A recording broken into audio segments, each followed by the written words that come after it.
am plugging in my microphone right now. You are all having a very good weekend, and we appreciate you joining us for our lecture on a topic you voted for here on YouTube. We do these live stream lectures every Sunday at 4 p.m. Eastern, and let me see here. So yes, for the next hour or so, we will be discussing a particular historical topic. In this case, it's one you voted on here on YouTube, and it is the topic of Second Temple Judaism, won out in the poll. But we've actually got 2 lectures to do. We might be going for 2 hours. We'll see how long it takes me to get through both of these topics. One of them will be a continuation and finishing of a lecture about the Crusades that I did that we started last Sunday. Again, we do these every Sunday at 4 o'clock Eastern Standard Time. And so thank you for joining us for this one. And hopefully you saw last week's. If not, you can go check it out. You can check out all the long, short, and live form content available 24/7, 365 or 366 days a year at the Friendly Neighborhood History Channel, where we do history in a friendly, neighborly manner. So yes, we will be discussing medieval Europe. We'll be looking at the Crusades, their impact on history, and of course, we'll be discussing the 4 major crusades as well as some other ones as well. So welcome to the Friendly Neighborhood History Channel. Hopefully you're liking and subscribing and becoming a friendly neighborhood historian. It's as easy as that. And we're happy to have you here. Double tap the screen, like the live, and subscribe for more. We really appreciate it. And we are in the midst of our marathon. We will be live streaming every single day for the next week. We started on Friday, and we'll be going through July 5th. Usually we only live stream Fridays and Saturdays for our Q&A and Sundays for our live stream lecture, but we will be, again, active between now and July 5th. So we'll be live streaming every single day of this week, doing Q&As about all sorts of different types of history, with all sorts of wonderful questions, topics, and comments that I'm sure you'll think of. And that will be for the celebration of America's semi-quincentennial, the 250th anniversary. We're celebrating in a bunch of different ways, including a daily short series on American history that I started on Friday, and I'm continuing today and every day until July 4th. And live streams available every single day for everyone. And our members only live for the month of June will take place either tomorrow or Tuesday. I will let everybody know. But if you're a member, you get your bonus lives, you get early access to videos, and you get extra videos. So consider becoming a member. And liking and subscribing helps too. So please do that as well. And yes, today is our lecture on, we're finishing our lecture on the Crusades, and we will be moving in later to our lecture on Second Temple Judaism, because that's the topic that everybody on YouTube voted for. So you can vote on the topics. Next week's live stream lecture topic will be an obvious one. It'll be 4th of July, even though it'll be on July 5th, the day after the 4th. The live stream lecture is on Sunday, so I will be lecturing on the history of the Declaration of Independence and all sorts of other things about America's founding. So please join us for that. That'll end the 10 consecutive days of live streams for the channel, and then we will return to our regular broadcasting the following weekend with Friday, Saturday, and Sunday.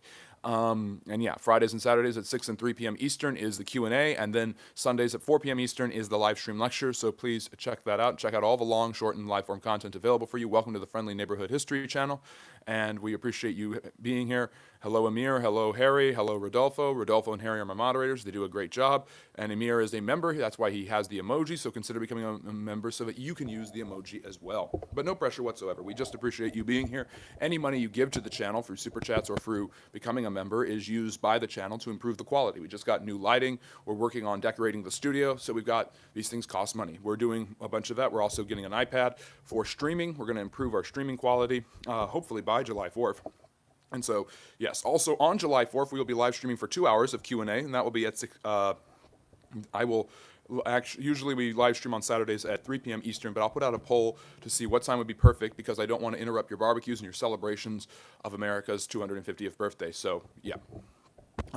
Anyways, I hope you're all doing well, and welcome to the Friendly Neighborhood History Channel. And I'm going to pick up where I left off last week. Now, last week, in the live stream lecture, I discussed the Crusades, and I discussed the Crusades in a lot of detail after I finished lecturing about Father's Day, so you can go check that out whenever you want. And I was kind of just setting up the background and discussing why the Crusades happened, where they came from, what's the idea of the Crusades, what is the background of the Crusades. So if you want to learn about the background, go check that out. I also have an entire long form video and a short series of videos on the Crusades, so you can watch that whenever you'd like. All of that content is available. Hars, please put the link. Harsonet, another moderator who has a great U.S. history channel. Please put the link to that and the link to the social medias. put the link to the Crusader video so you can watch my long-form video about it. But yes, hello everybody, great to see you. I won't be interacting with the chat as much as I normally do. I hope you're double tapping the screen, liking and subscribing and enjoying the content. We'll see after I get through this topic. We'll be lecturing on Second Temple Judaism, which you voted for on YouTube, and then we'll see if we have time for Q&A. We'll see, there'll be some interaction at the end, but my moderators are here to talk, and if you want to talk and you want to discuss history with me and my moderators and everybody else of the community, please join the Discord. That link will be available in just a couple of minutes. So yes, a happy Sunday to you, and welcome to the Friendly Neighborhood History channel, where we do history in a friendly, neighborly manner, 24/7, 365, or 366 days a year, depending on whether it's a leap year or not.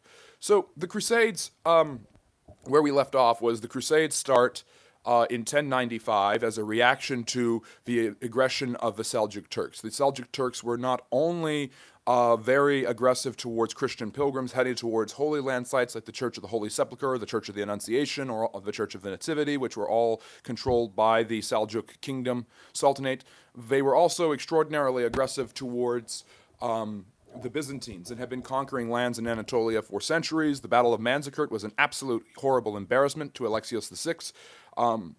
Was it Alexios VI? I think that was it, in 1071, and therefore the Byzantines continually seeing their lands chipped away by aggression from the Seljuk Turks, who are fascinating people. They're the reason we call Turkey Turkey today, by the way.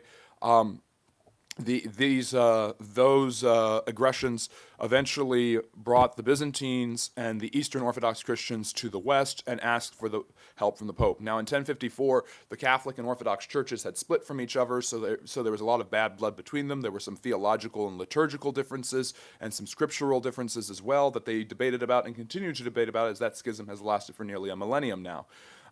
They were not necessarily on good terms, but there was always this idea that they were still Christians and would get back together, and it's better to help fellow Christians even if you disagree with them. The term that they would use for each other is schismatics. They are Christians who have broken away from the true church, either the Catholics breaking away from the Orthodox or the Orthodox breaking away from the Catholics based on your perspective. However, they were seen as allies when it came to standing up to their common enemy, in this case Islam. Islam had already made its presence known in Western Europe for centuries before then, conquering all of Spain under the Umayyad Caliphate, which I'll be making a video about later, and then in 732 being defeated in France at the Battle of Poitiers or Tours, where Charles Martel and the French were able to repel an Islamic invasion. So the Europeans, the Christians, were very well aware in the West of the Islamic threat and the aggression of Islam in many different places, and the Byzantines were now asking for their help. And so it was better to help fellow Christians against infidels and the Saracens than it was to spar over theological differences. However, that would not always be the case during the Crusades. So for this lecture, I'm going to be talking about the four main Crusades that we know about today. You probably are thinking of one in particular, and that's the Third Crusade, if you've ever heard about the Crusades. I will be talking a little bit about the Kingdom of Jerusalem, so for those King Baldwin fans, your time will come today. But I will be discussing all four Crusades in detail, what went wrong with each of them, why they happened, and then I will be discussing some of the minor Crusades and some of the interesting stories from them. I will be talking about the Children's Crusades, and I'll be talking about Crusades that have nothing to do with the Saracenic world. And I do not mean any insult or offense to anyone who is Arabic or Middle Eastern by using Saracenic. Saracen is what the Christians called the Arabs of that time. Saracenic would refer to mainly the Middle East as well as parts of North Africa that had been occupied and culturally oppressed and dominated by the Muslims for centuries. Again, by the time the Christians go back to try to retake the Holy Land in 1095, the city of Jerusalem and the land and the Holy Land, the place where Christ had lived and died and supposedly risen from the dead, according to the Christians, had been occupied by Muslims for more than 4.5 centuries. And as long as the Muslims allowed Christians to worship as they saw fit by being pilgrims in the land, there was generally an uneasy peace between the two of them. However, their continual aggression, both against pilgrims and against the Byzantines, had brought Emperor Alexius Komnenos to Clermont in France, where he had asked Pope Urban II for support. The Pope, calling a council of church leaders and political leaders, declared Deus vult, or Deus vult, which means God wills it. V in Latin is actually pronounced as a W, kind of the opposite how a German pronounces W as a V, like wunderbar, instead of wonderful. The Deus Vult happens, 1095, Clermont. I'm trying to remember the exact date. I don't know it. I think it's in March. And there is the beginning of the First Crusade. Now, crusade I think it comes from a Latin, and it is something about conquest or campaign. I'm not 100% sure. Men from all different social hierarchies and all different political, economic, and military walks of life go to participate in the Crusades. Now, the whole point of going to for a crusade was not to gain a bunch of glory and gold. There was that side benefit that you might possibly become rich, but many crusaders did not become rich. In fact, you were more likely to go completely broke than you were to ever make any sort of money by doing crusading. Crusading was not a lucrative or happy practice, and it was often very, very uneasy. And of course, it was also extremely dangerous. But however, the way the Pope and the religious authorities of the time got the proper support for people to go to the Middle East and actually campaign on behalf of of Christianity to reconquer lands that had once belonged to the Christians and then been taken by the Muslims, and to reconquer the Holy Land, the land where Jesus and his apostles had walked, and the Virgin Mary, who is obviously extremely important in both Orthodox and Catholic Christianity, is through the spiritual realm. And this is why you're able to see people from various different social walks of life, and this absolutely fascinates me, all joining the cause, taking up the cross, wearing the cross. You know, they would paint a red cross on their shields or on their tunics, imitating Constantine at the Battle of the Milvian Bridge, who supposedly saw a sign in which God told him to put the first two letters of Jesus' name on the shields of his soldiers, so that in this sign ye shall conquer. The hope was that in this sign ye shall conquer. In nomine Patri et Filio et Spiritui Sancti, the sign of the cross, the sign of the church, in the name of the triune God, and all of this sort of stuff. Now, my whole point is this.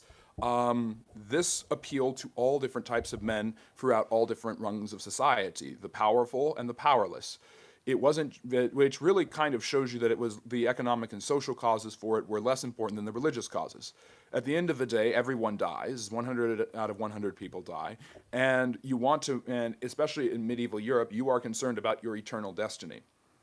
You want to be able to go to heaven. You want to become a saint. You want to receive God's mercy and God's favor. In Catholic Christianity, one of the major teachings is that when people die, as Christians, they may not be fully perfected in order to enter heaven. Because of this, they might have to pay off some of the punishments for some of their sins. In order for this to happen, they will need to go to an intermediary place, usually of torment and retribution, called purgatory. The church, for centuries, had created an idea of indulgences. Basically, the great saints of the church, the Virgin Mary, and Christ himself were able to give you benefits from their amazing deeds for the whole world. The graces that they had worked through for under following the Lord were so multitudinous that those graces could be indulged or given to you. You could indulge them. And this would take away time or completely abolish your time in purgatory. And there were good deeds that you could do upon the earth, or good spiritual works that you could do in order to access these deeds. The Catholic Church still teaches this today, although many Catholics and Catholic leaders don't really believe in it or follow it, seemingly. It becomes kind of a taboo subject after the Protestant Reformation is mainly started because of an abuse of the sale of indulgences by Jan Tetzel and Martin Luther's criticism of that.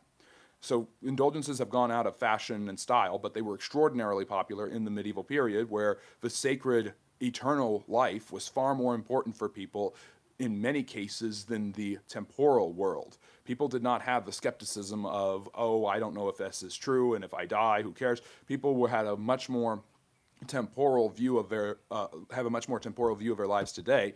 Back then, they had a much more eternal view of their lives. Now, I'm not saying one is better or another. I am explaining the social and cultural context for why people even took up the cross in the first place. This prompted many people of different social runs to join the crusade because the promise was heaven. Basically, plenary indulgences were promised to whoever would fight in the crusades. A plenary indulgence is an indulgence that gets rid of all the temporal punishment for your sin, which means you don't need to go to purgatory, and when you die, especially if you're fighting on the battlefield, you go straight to heaven. So this was an incentive for kings and peasants, princes and paupers alike. And therefore, you have movements of religious prelates, hermits, bishops, friars, monks, whatever, going all throughout Europe, gathering resources, gathering supplies, gathering munitions, and gathering people, getting noblemen to swear over lands and to sell lands and to liquidate their resources and their wealth in order to raise funds. Nobles joining the crusades, such as Geoffrey of Boulogne, or Godfrey of Boulogne and Geoffrey of the Duke of Normandy. Now, Geoffrey the Duke of Normandy is an interesting figure because his crusading actually changes English history. His decision to go and join the First Crusades allows his younger brother Henry to ascend to the English throne when his brother William dies in 1100. And these are all three of them are sons of King William the Conqueror, who had conquered England for the Normans. So there's a little bit of English history for you as well. But it doesn't matter if you're English, you're French, you're in part of the free regions of Spain that are not controlled by the Muslims, or you're in the Holy Roman Empire, which is Germany and Austria. It doesn't really matter. You are taking up the sword. And there are plenty of Byzantines who do this. The Russians will join the Crusades in the future. The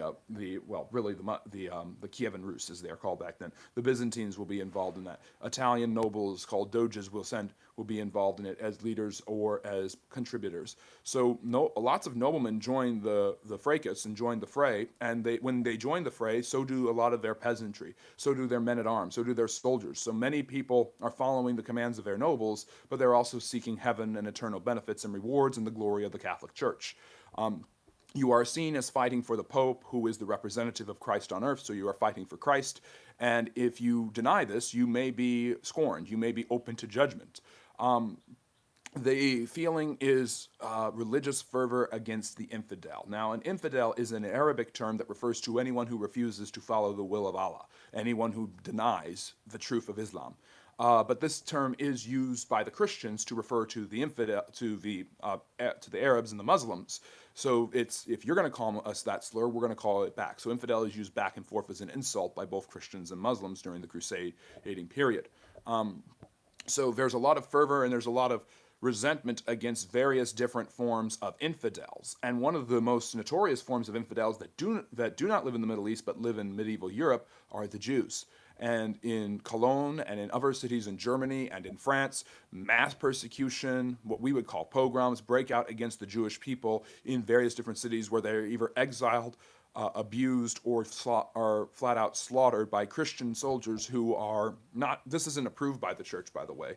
Most of the abuses of the Crusades are not talked about or blessed by the church. The church tries to keep as it did throughout all of medieval Europe and all of medieval history, tries to keep the military sides of medieval Europe between the bumper rails, behaving cordially, respectfully, and honorably in and out of battle, and during the Crusades especially, where they have their finger on the scale. However, that doesn't prevent abuses and excuses for people to sack and destroy Jewish businesses, kill Jewish men, abuse Jewish women in particular ways, and seize their goods and their services, declaring that these are the infidels who were the ones who killed Christ, so they deserve the mistreatment first. So many thousands of Jews perished and were slaughtered in the early year during the Crusades. During the First Crusade and the Third Crusade, mass persecution of the Jews unfolded in multiple different cities in multiple different areas of medieval Europe. And this isn't talked about nearly enough, but it is extremely important to understand that Jews in medieval Europe were often harshly treated, more harshly treated than they were in any area of the Islamic world. Which is something we don't think of today because we see Christians and Jews generally in the Western world getting along, and you see massive problems between Jews and Muslims in the Middle East. So what happens next? Well, the Crusaders have various different noblemen, and they have various different armies that are assembled, and the whole idea is that they will work together as one army with one enterprise and one goal, and that goal mainly to be the retaking of Jerusalem.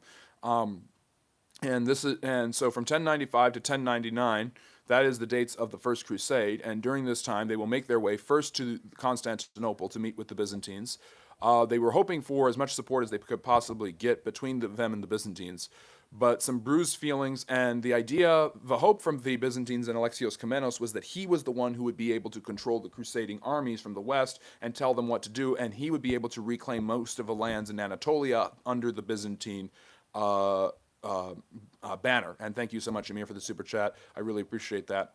So the whole point is that doesn't happen. Crusaders in the West are not willing to just let the Byzantines and the Orthodox Christians control what they Catholic soldiers are doing. So there's constant fighting and bickering between the Byzantines and the Christians in the West, and this eventually leads to a huge divide between the Byzantines and the Crusaders will continually need support from the Byzantines and will get it sparsely and sporadically. So there's a divide between the Byzantines and the Western Christians, which will only get worse later on. But it was supposed to be a war to help the Byzantines, and it quickly becomes a war to undermine them and ignore them. So they get to Anatolia, and this is where they first run into the Seljuk Turks. And really, the truth of the matter is the First Crusade is a David and Goliath story. The Turks have a much larger force. They have much more knowledge of the terrain and the area in which they are fighting, and they have a much greater much greater resources. They have easier access to everything, and the Crusaders are often outnumbered in both manpower and in an understanding of the lands around them. Most of the fighting takes place in the deserts and in the mountains and in areas where the Crusaders are not used to fighting, especially in Anatolia and as they get closer to Syria and then to Jerusalem.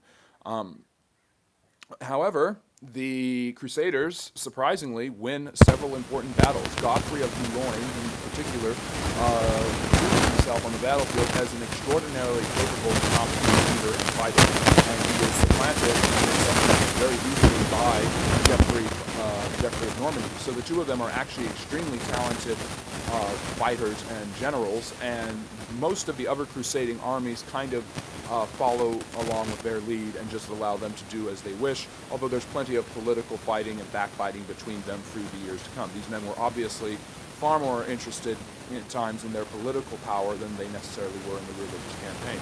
There was definitely, for noblemen, the temptation was to receive as much glory, land, and power as you could, and that was more of the microphone because it's about to fall over. And that could be more of a temptation than necessarily the religious reasons for crusading, the religious reasons for participating. Although they too had religious inclinations and desires to serve Christ, to not go to purgatory, and to honor the Pope, and to reconquer the lands that have all of the important Christian sites in them. I'm going to take a break to get some. Is the audio really bad? It shouldn't be. I was fixing the microphone. That might be why.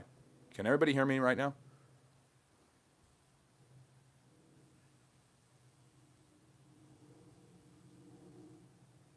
Okay, sounds better. Yep, that's probably because I just adjusted how the microphone was standing.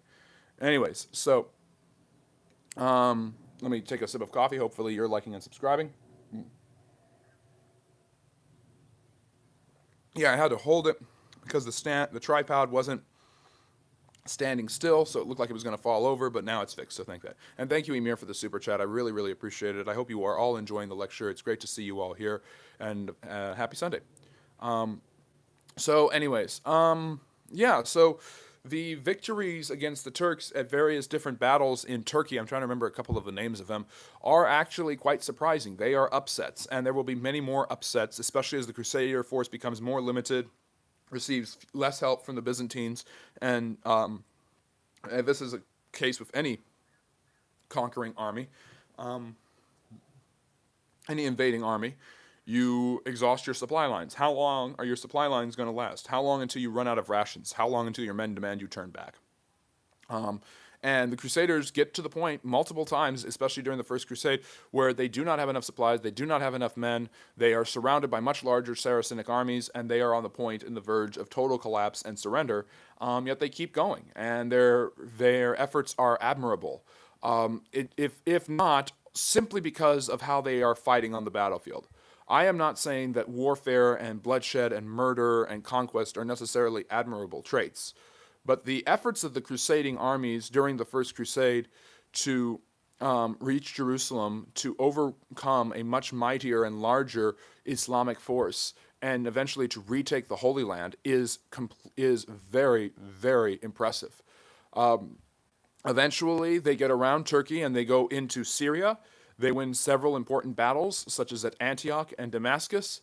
And then this is a slow but steady conquest of the entire Holy Land itself. It's not just going to be Jerusalem. It's also taking over all of these other cities. Remember, Jesus' life in the Christian Gospels ends in Jerusalem, but it doesn't begin there. He's from the city of Bethlehem. He's born in Bethlehem. He is from the city of Nazareth. There are all these other important sites in Christianity, like the Mount of Olives, These sites are important in Christianity, Judaism, and Islam. So there's a lot of reason for the Crusaders to want to conquer in many different areas, many different regions within Syria, which includes ancient cities like Damascus and Antioch, which were once important Christian bishoprics, which now have been heavily curtailed because of the Islamic conquest. So there is a lot to say about about where they are going and what they are doing. And again, with Geoffrey and Godfrey's leadership, they actually managed to keep everything under control despite uh, a lot of danger and a lot of threats. And again, they're dealing with areas, environments they do not know. They're dealing with larger armies and very, very persuasive foes. Uh, and the crusade, and there's often many times where it looks like the crusade is going to fall apart. Where this painting here, I think, sums it up best. You see these men, they're haggard, they're kind of worn out, they're hanging on their shields, they're wearing the cross, but the way the artist, I don't know who the artist is trying to make it look, they, it's a kind of fuzzy. And I think that kind of shows the suffering and the loss and the solemn expressions on their faces. This is a heavy deed. This is a religious deed. This is something that they are doing for God, but it is also something that is taking the life out of them. And so the real truth of the matter is the Crusaders are in danger of constantly falling apart, constantly deserting, constantly collapsing, or being swallowed up by a Turkish army. All it took was one decisive victory by the Turks for the Crusaders to lose. But in 1098, 1099, I think it's 1099, something incredible happens. They besiege the city of Jerusalem. They actually arrive there and they besiege the city. Now, the Turks and their Muslim allies, Jerusalem is a big city. It is easy for them to defend. They do not think this force is strong enough to defeat them. And the siege lasts for I think it's at least a couple of weeks. It might be even a couple of months. And the Knights Templar. Oh, by the way, thank you for bringing that up, Abstract, about the Knights Templar. There are various different. I should have said this before. Because of the efforts by the church to build armies that could crusade at any time, and men who were willing to lay down their entire lives in the service of the church as soldiers, not as priests or monks, they create entire military groups. And the best examples of these military groups are the Knights Hospitaller, which start and defend hospitals. They famously defend Malta from the Ottoman Turks in 1565. There are the Knights Templar, who obviously are probably the most notorious of them all. There's the Teutonic Knights in Germany, who will fight in Eastern Europe against non-Christian, non-Catholics there, which I'll talk about later. So there is the formation of various different orders of knights who have taken up the cross permanently and domestically as well as internationally. So they aren't just focused on crusade, they're also focused on combating and fighting for the Pope in Europe as well, against heretical groups, against non-Christian influences. They serve different kings for different wars at the behest of the Catholic Church. So thank you. That's a very good question. I'm sorry, I'm not really answering questions, but I'm glad you brought that up because I would have forgotten it and not talked about it had you not. So I really appreciate that. Who was that who said that? Abstract. Thank you. So anyways, I'm trying to think if a Templar were there. I think the Templar are there at this battle.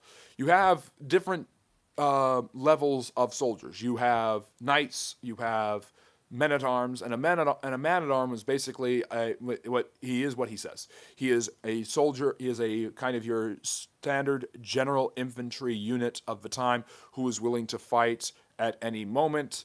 And he is at arms. He has weaponry. He has things that can defend him. He has armor, and all sorts of other things that he can use on the battlefield. Now, I'm sure most of you have a basic understanding of medieval weaponry. You have long swords, you have broadswords, you have short swords, you have maces, flails, which are a collection of maces which you could swing. You have bows and arrows, you have composite bows, and they are replaced later by long bows, which are much more efficient, and if you can pull it back far enough, can be extraordinarily deadly. Look at the Welsh longbowmen and what they do at Agincourt in 1415. You have crossbows, which are more accurate but take longer to load. You have plate armor, which is the definitive form of armor for all of the D&D users. It's the paladin usually tries to wear. But underneath the plate armor would be chainmail, which was supposed to be able to keep the tunic or the cloth underneath it safe, and obviously the body. And and chainmail was supposed to make it harder to be pierced, make it harder to be shot with an arrow, and then you would wear plate armor over it. The only downside of wearing plate mail was that you would move a lot slower because it was extraordinarily heavy.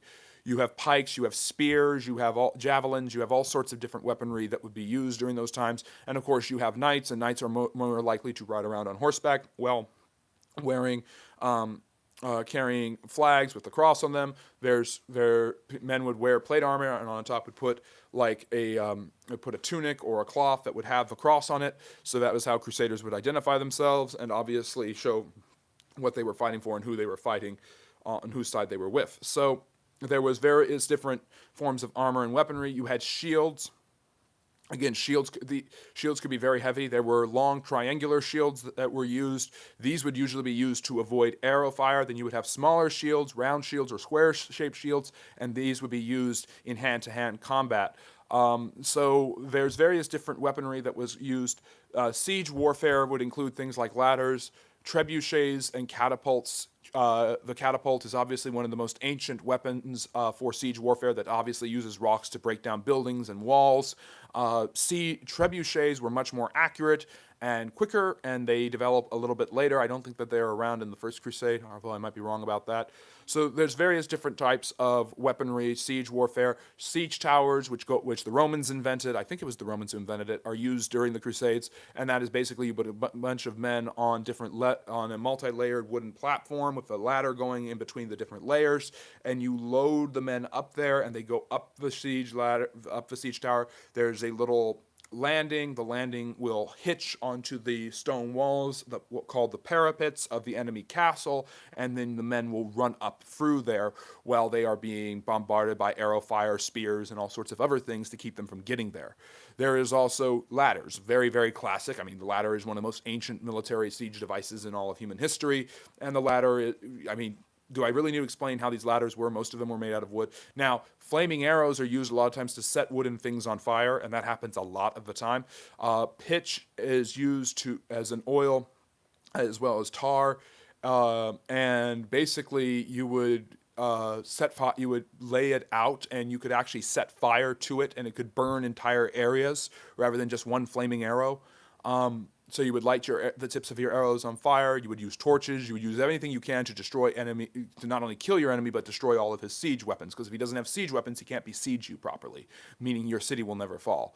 Now, another common tactic throughout all of human history in siege warfare is starving the city. If you have enough of a force that is large enough, you can surround the city and wait for it to run out of resources, and then it will eventually capitulate to you. This is what Alaric does in 410 in order to during the first sacking of Rome. Well, the first sacking of Rome in the ADs, at least. Rome has been sacked many times.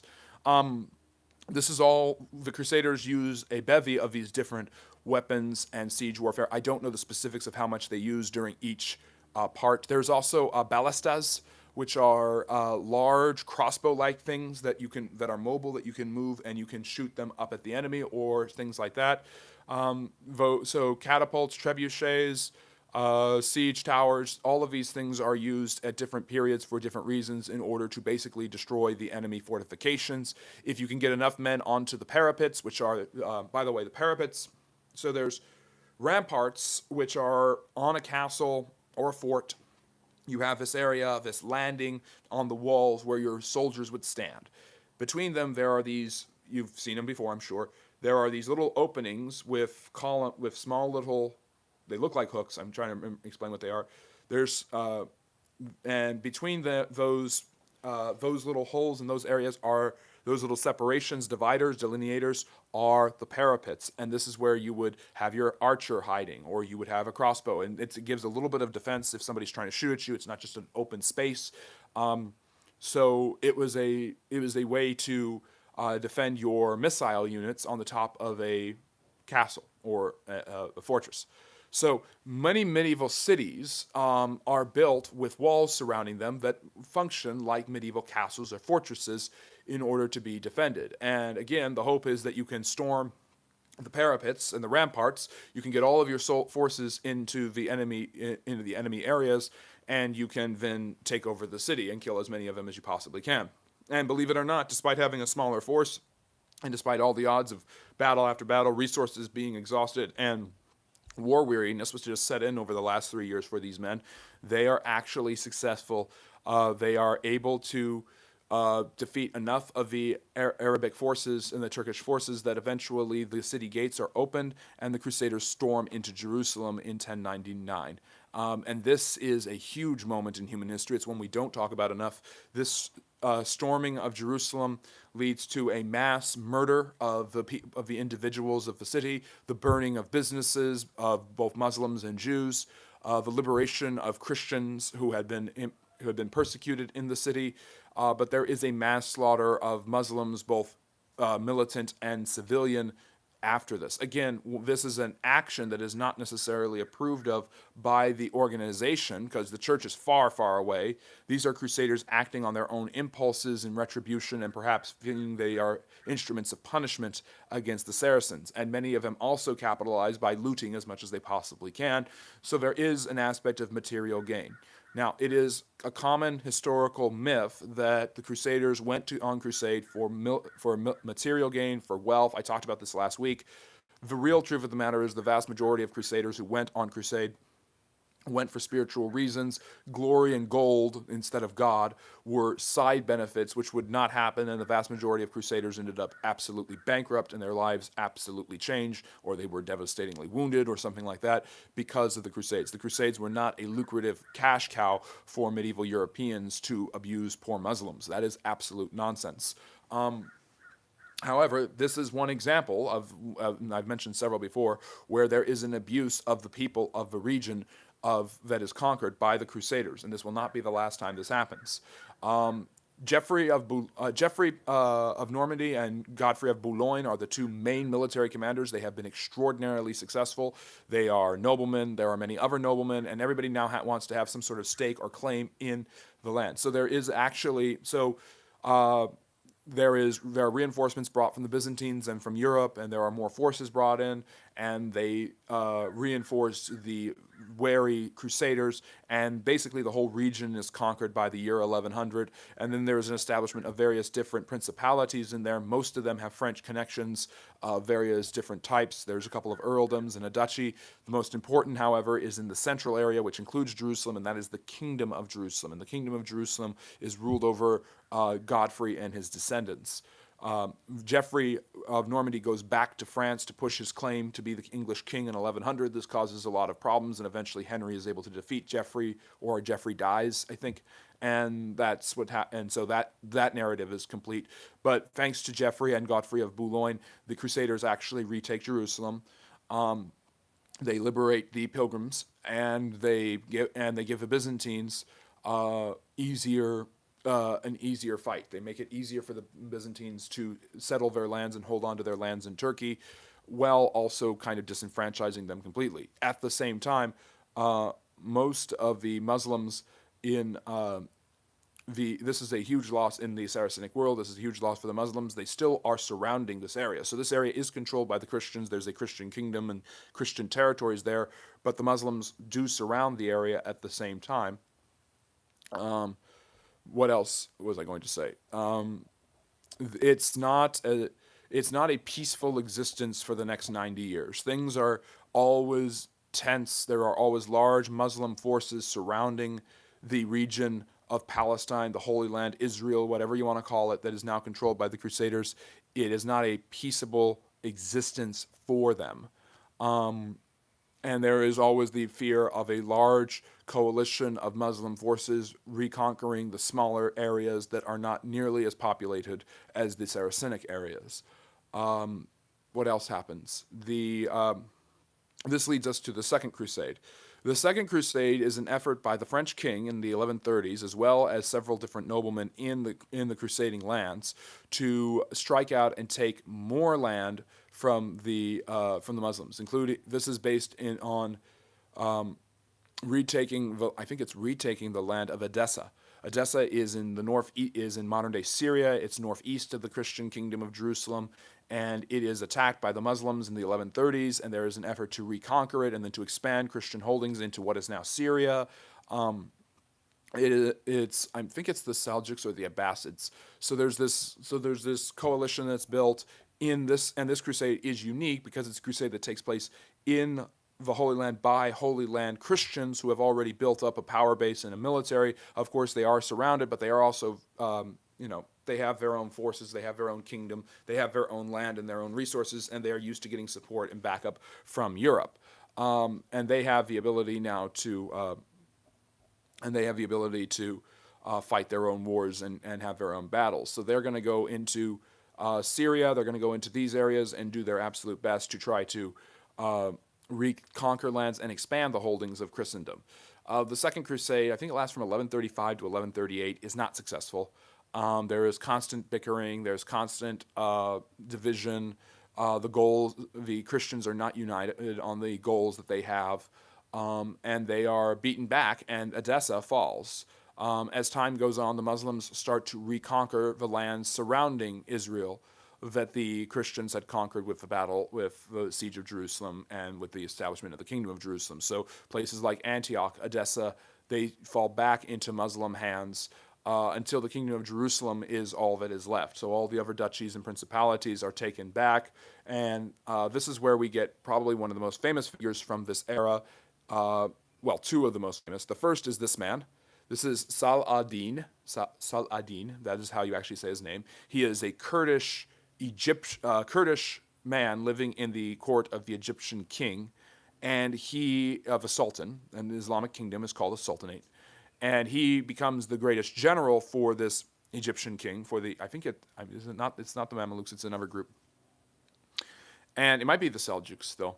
But he is able to eventually, through his military might, his political savvy, his wise, and thoughtful, and prudential leadership, he basically becomes the master of the palace, the grand vizier, the prime minister, whatever you call it, and he is able to unify large Islamic armies, Arabic, Egyptian, Turkish, and win massive battles, although he's constantly fighting against the Turks too. His victories against the Turks eventually allow him to turn his attention on the Crusader states, as they are called, and begin attacking them. And he is the reason many of the Crusader states fall apart and collapse completely. And he will and so he makes it his aim to reconquer the Holy Land on behalf of Islam in the late 12th century. Now, Saladin is one of the greatest, if not the greatest, Islamic general in history, and that's saying something because the Muslims have had incredible warriors through their millennium and a half of existence. From Muhammad on down, there have been great generals in Islam that have inflicted heavy wounds upon their foes. And have many times made many people feel that God is indeed Allah and that submission to Him is the only way to succeed. Look at the Janissaries and how they buckled to Islam in southeastern Europe, for an example. Yes, he is one of the great warriors and generals of the medieval period, and we don't learn a lot about him. We don't talk a lot about him because we're a Eurocentric society, and we're going to focus on crusaders and knights for when we learn about military escapades. But Saladin is one of the great generals of history. He is extremely tactful. He's known for being prudent. He's also known for being very just. He does not see the Christians as evil enemies so much as foes, rivals. He's what you would call a sportsman. He has this idea of respect, mutual beneficial agreements, treatment, kind and charitable treatment that he uses towards his foes. He is an excellent general. He is a great tactician, but he is also a just man. And so he operates under the principles of you get what you give. These people are equals. They may be our foes and our rivals, but they are not inferior enemies. And he knows his might, he knows his power, but he does not see the Christians as necessarily inferior in the sense of as people. He obviously rejects their conquest and imperialism in his regions, and he rejects Christianity, but he does see them as, on the battlefield especially, his equals. Although he also comes to realize that no one can really stand up to him or fight him as an equal on the battlefield. He is that good of a general.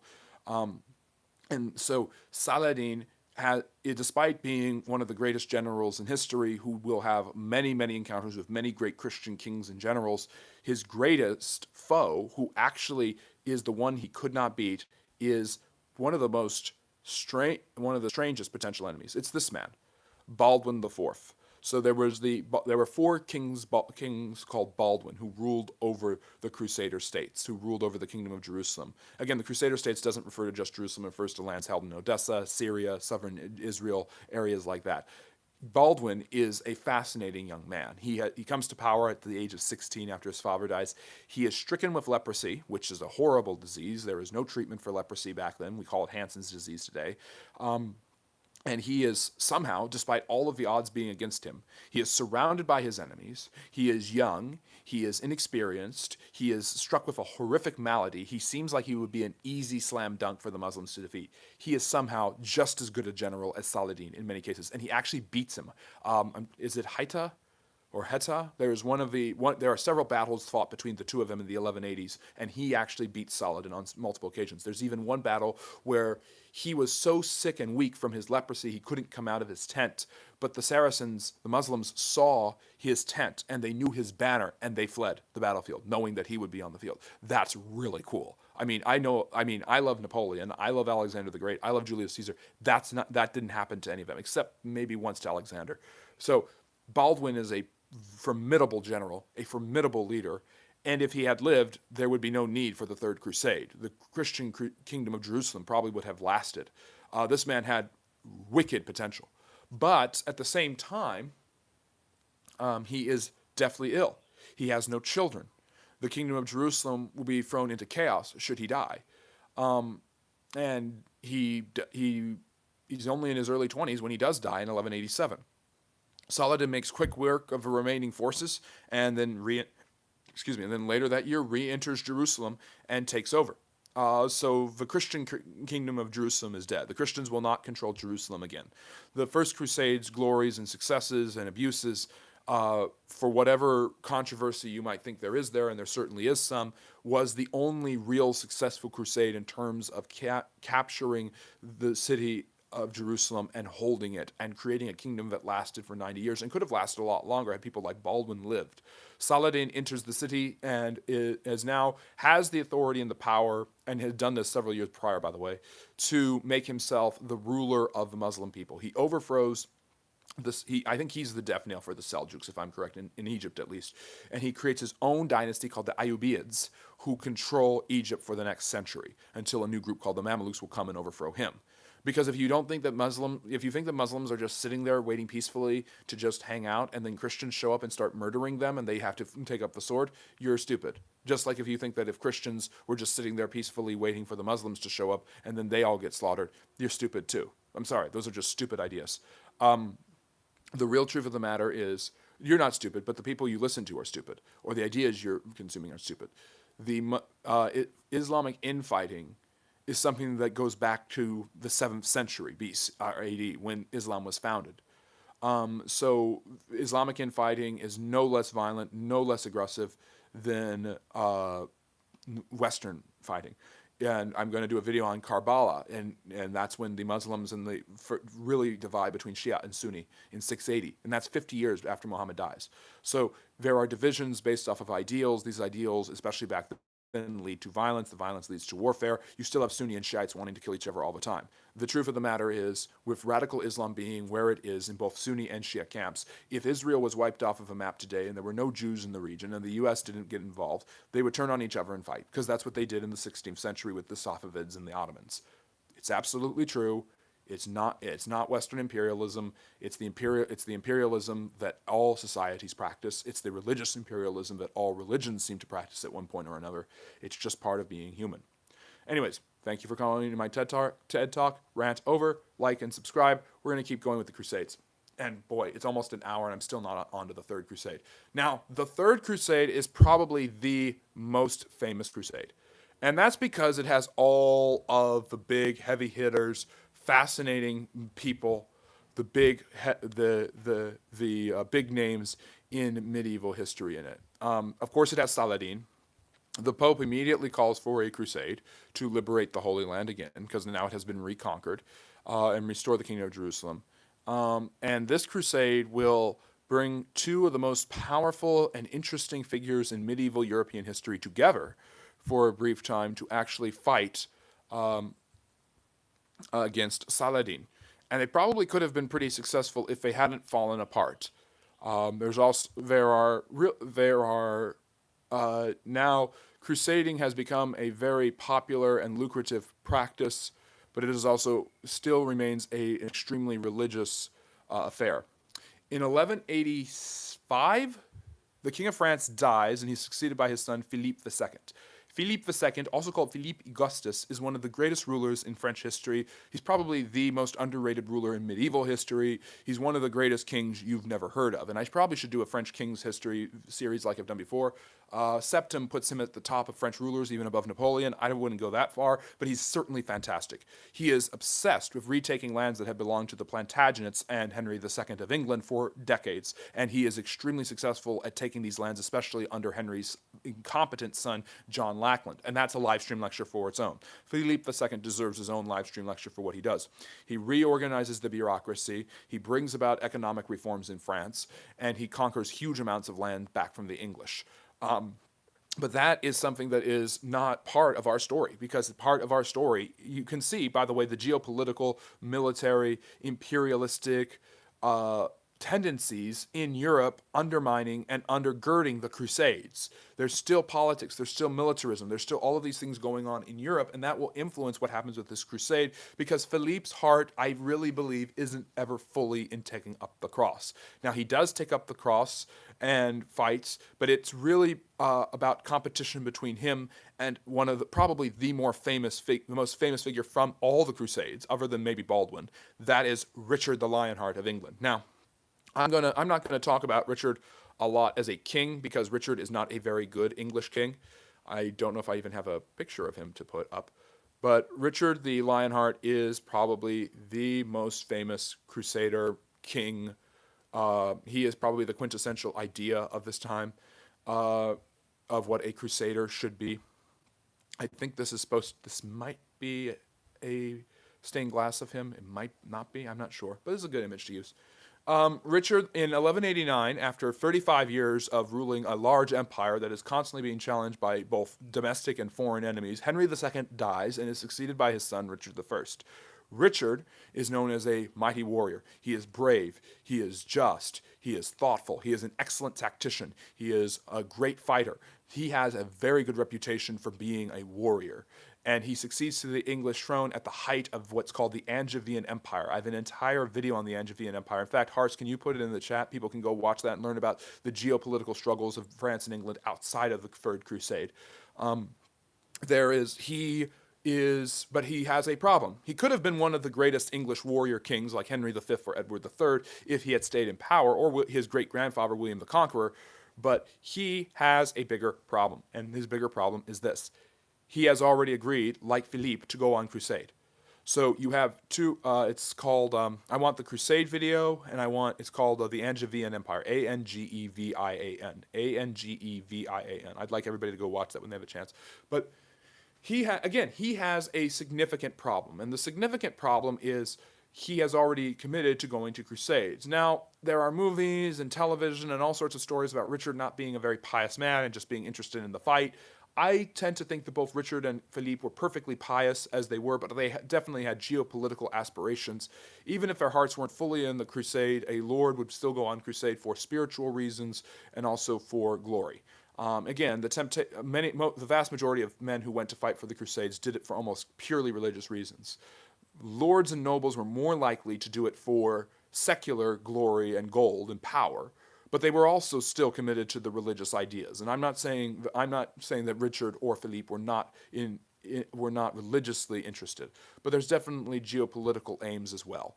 From both of these very ambitious, very proud men who are also excellent fighters. So Philippe is the main leader of the forces of the crusade. There's also Frederick Barbarossa, one of the most famous Holy Roman emperors, the Redbeard, who's supposed to join, and he kind of goes back and forth, and then eventually he kind of falls apart and doesn't join.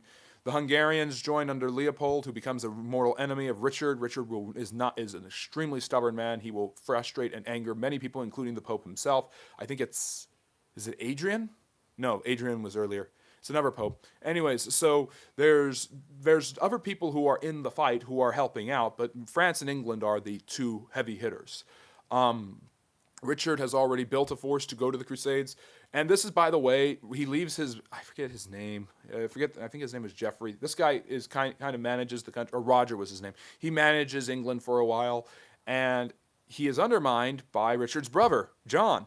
Now, this is where the Robin Hood story and Ivanhoe story has come from. It is very unlikely that John, who becomes king after Richard dies anyways in 1199, really is the Prince John of the Robin Hood legend, where he taxed too much and so Robin Hood stole from the rich to feed the poor. That's Walter Scott writing many centuries later, romanticizing chivalry and romanticizing medieval Europe, medieval England in particular, at a time when English patriotism and nationalism are on the rise and the empire is beginning to be created in the 17th and 18th centuries. I think he wrote in the 17th century. But there is some evidence to suggest that John does try to take over the running of the kingdom and assert his own authority, and when Richard dies, he becomes the king, and he's one of the worst kings in English history, and so his reputation in the Robin Hood mythos is well-deserved, but for other reasons. Richard runs into all sorts of problems on his way to the crusade. First, he gets into a fight with the Hungarians, with the Duke of, or is it Austrians? I think it's the Austrians. Then he goes over the Mediterranean Sea. He lands in Cyprus. He has a beef with the Byzantine nobleman who controls it. So Richard actually overthrows him and takes over the island of Cyprus. Cyprus is later going to be a British colony for a brief time, but England actually took over Cyprus in the 1180s, and you've never heard about it before. And then eventually, under pressure to raise enough funds to pay his soldiers during the Crusades, Richard will sell the land back to the Byzantines. It's one of the funniest stories. I think it's the Byzantines he sells it to. And then he arrives in the Holy Land. Now, Philippe and him have a really robust force. They probably would have been able to defeat Saladin, but it wasn't to be. Bickering between the two head honchos eventually leads France to withdraw from the Crusades so that Philip can go back to France and focus on what he really wants to do. I think destroying English power in France, which he will do a very good job of over the next 25 years. Meanwhile, Richard will be focused on leading whatever is left of the Crusade to fight against Saladin, and he actually scores some huge victories. One, I think, at Antioch, but the most important is the 1291 victory at Acre, which creates a new Christian kingdom called Tripoli, and this Crusader state will last 1191, I think. And this one will last longer than any of the others for about a century, and it will control, and Acre will be its main city on the coast near the Mediterranean Sea. So Richard's victories there are pretty impressive, and he almost does it completely single-handedly. But he doesn't have enough. He has proven himself to be a formidable warrior, a great general, and a great leader. But he is not capable of defeating Saladin. He doesn't have the resources or manpower to actually take over the Middle East, or take over the Holy Land at the very least. And so but Saladin cannot defeat him. And the Muslims are so impressed with Richard's antics on the battlefield and his fighting, his bravery, his courage, his tenacity, and his tactfulness that they call him the Lionheart. And that cognomen of one of the most famous cognomens in all of English history. By the way, the man was king for 10 years, spent 6 months in his country. Richard the Lionheart is not a good king. He is an incredible warrior. That is the real history of Richard I of England. He is not a good king. Again, all three Richards in English history kind of suck as kings, but he is a great warrior and one of the most famous fighters in all of British history. So Saladin and him agree to a treaty, and the treaty honors the protections of Christian pilgrims, and it also ensures the safety of the remaining Christian principalities in the Holy Land, including the safety of Acre, which Richard had conquered. This is an uneasy peace between the two of them, but it is also a peace of mutual respect between two great warriors who definitely respect each other and know they can't beat each other. Richard doesn't have the forces. Saladin doesn't have the wherewithal. And I think Saladin dies right after this, if I'm correct. I think 1193. Richard returns to England, and the Third Crusade ends in moderate success. Generally speaking, a lot of people think it was a failure because it didn't retake Jerusalem. I would lean towards saying that it's not a failure, and it was actually justified in the sense that Muslim aggression had retaken the Holy Land, so the Christians wanted to immediately take it back, and they got pretty close, actually, and probably would have completed it had the French stayed in the conflict. Richard will be captured by I think it's the Duke of Austria on his way, or the Holy Roman Emperor. There's someone who it's Austria. This is where the Austrian problem happens. He has to be ransomed, so he bankrupts his entire kingdom. He goes back, and while fighting in battle, he's shot with an arrow and develops gangrene and dies in 1199. Really spending very little time of his long reign in England, or his 10-year long reign. 6 months out of 10 years is 1/20th of your reign. That's like what, 5%? That's really bad. Anyways, so that's the Third Crusade. The Fourth Crusade happens a few years later. Once again, renewed aggression by the Muslims against the Byzantines leads for the Byzantines to call for Christian support. Pope, I think is it Innocent III? Probably the most famous pope of the medieval period. It's either him or the pope right before him. I think it's the pope right before him. Call for another crusade, this one to retake the Holy Land. Hey, what a surprise. This one is an embarrassment. This one's just not fun to talk about. If you are if you love the Crusades, if you love medieval weaponry, medieval style, if you love all the pageantry of what the Crusades could have been, the Fourth Crusade is an absolute train wreck from beginning to end. The Christians send the Western Christians send large forces to Constantinople to use as their launching pad to attack the Arabs and the Muslims in Turkey, and then from there hopefully get back to the Holy Land. This is only 10 years after Richard's out of the land, by the way. And the forces arrive in Constantinople, and there is immediate bickering between the Byzantine Orthodox Christians and the Latin Catholic Christians. I forget who leads this crusade. The Holy Roman Empire is heavily involved in it this time. And basically, things just devolve into name-calling, religious bickering, and sectionalism between the different Christians, and nobody gets anywhere. And because they don't get anywhere, this eventually leads infamously to the declaration by the commanders of the crusading armies: why should we go and fight the infidels in the Middle East when there are infidels here then the infidels are right in front of us? And this triggers a siege of Constantinople, where the Latin Christian forces will overwhelm and take over the Byzantine capital and kick the Byzantine emperor out of his ancestral homeland. This is an extreme, horrible embarrassment for both Latin Christians, who are supposed to be working with the Byzantine Orthodox to fight against the Muslims, and it's also an embarrassment for the Byzantines. It shows how weak the empire has become and how the Eastern Roman Empire is collapsing before everybody's eyes. The emperor still can't control his land, so he has to flee into Greece. And for the next 50 years or so, 65 years, the Christians, the crusading Christians, will form a similar type of kingdom to what they did in the Holy Land, but with Constantinople as their center, the Nova Roma of Constantine, and that will be called the Latin Empire, and it will be administered directly and indirectly by the Pope during part of that time. And eventually the Byzantines will form a strong enough force to overthrow it and take back Constantinople and all the lands in Turkey that the Crusaders have secured. But the Fourth Crusade is an embarrassment. It doesn't achieve anything that it set out to do. It humiliates the Christians.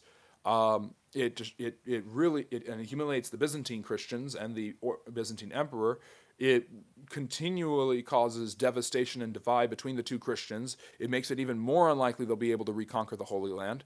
And it's a really, really bad sign of what's to come between Byzantine and Western Christians. And their divide is deepened. The slaughter of many people in Constantinople, the sacking of the city by the Christians in 1204, is where the Fourth Crusade dies in absolute abject failure, with the divide between Byzantine Christians and Western Christians being greater than ever, meaning that it will be almost impossible for them to work together to defeat the Saracens.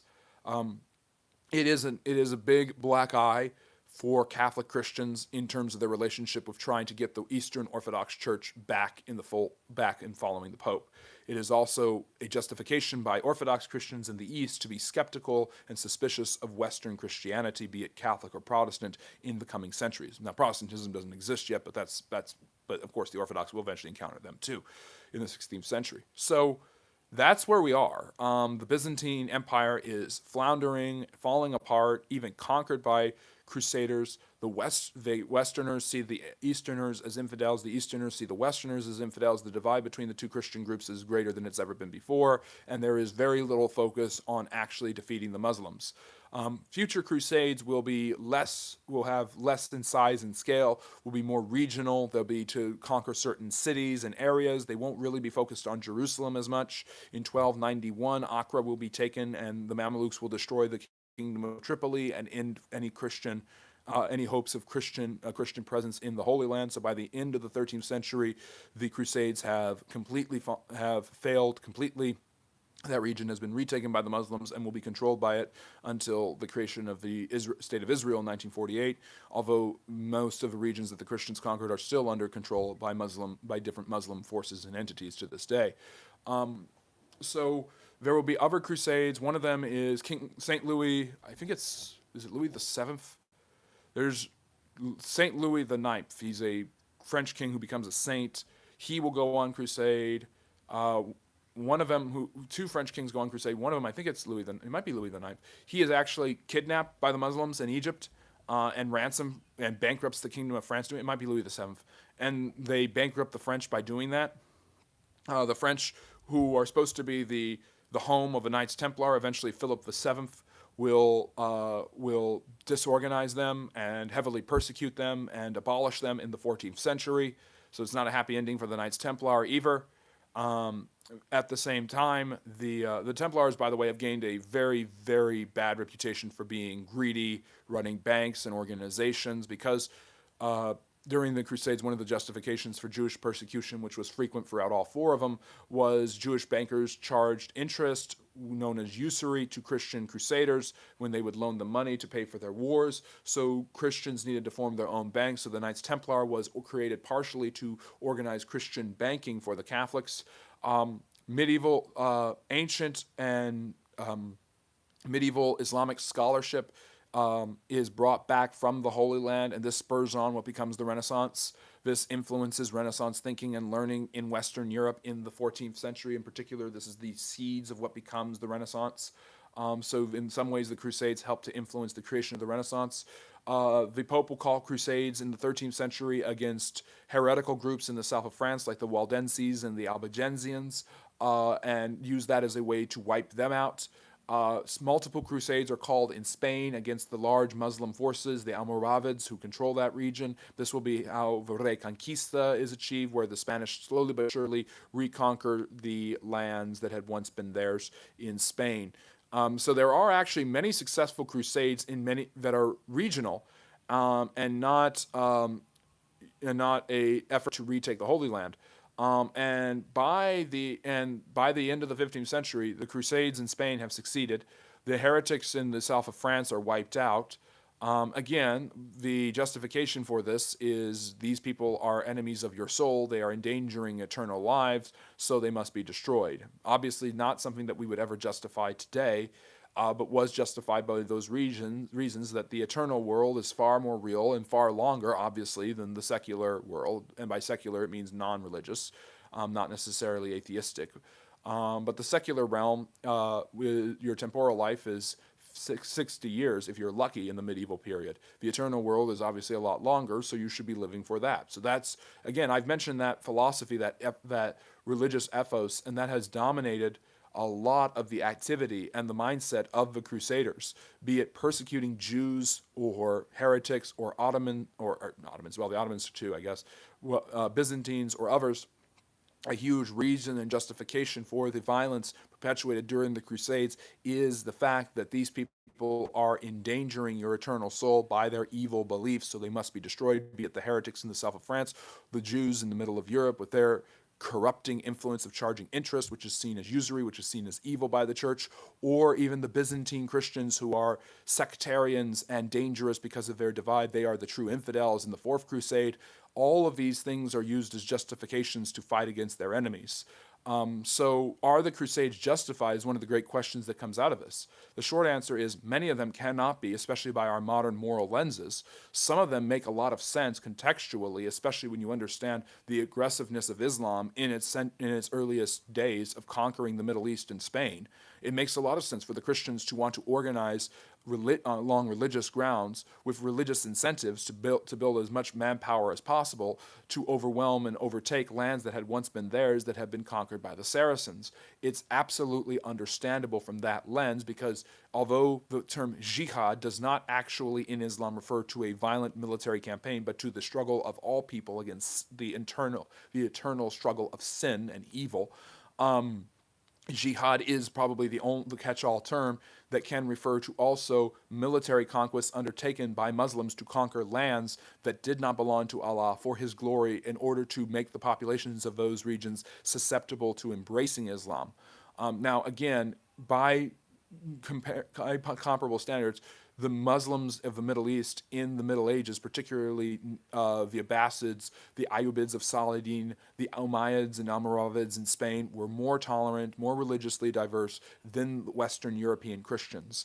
But that doesn't mean that they were perfect in the way that they treated these people. Obviously, the struggle and the mistreatment of Christian pilgrims is what helped spur on the Crusades in the first place, although that was mainly done by the Seljuk Turks.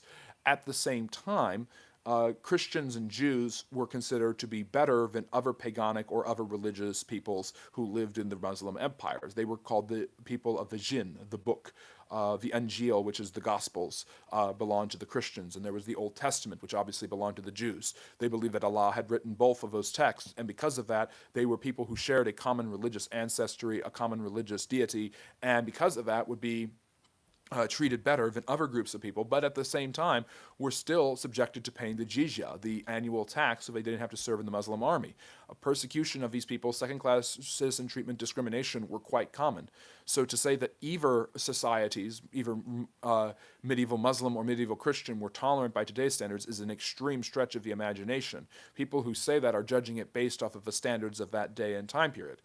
Likewise, they should also judge, if they're going to judge it that way, they should also judge the entire context of the Crusades by that time period. Conquest, invasion, and destroying evil and heretics by killing them now so that they don't endanger souls for eternity was a perfectly justifiable thing for both Muslim and Christian, and it was practiced multitudinously on many different occasions by both of them. So reconquering lands that were taken originally from you as an act of aggression is an act of aggression itself, but is a justifiable act of aggression through a medieval lens, where the world was far more violent in terms of retribution.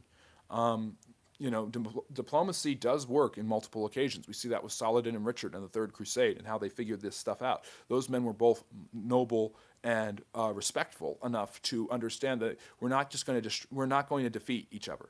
I think what makes Saladin so brilliant in many ways is that he realizes that the Christians are here to stay. They're not going anywhere. And I think that some of the Christians eventually realize the Muslims are not going anywhere. And this is what will spur them on to, we hate them, we despise them, but we're going to go elsewhere to get to India and to get to the Silk Road. We're not going to honor Muslim trade routes. We'll go west. This is actually what motivates Columbus. So in many ways, the Crusades obviously create a high level of antagonism between Christians and Muslims that exists to this day. You cannot criticize any action of radical Islam today without immediately being told the Crusades. People who say that are ignorant and don't understand how the Crusades actually worked. There are other people who are so tired of narratives that are anti-Western that they have actually said, well, the Crusades were great and we should have Crusades now.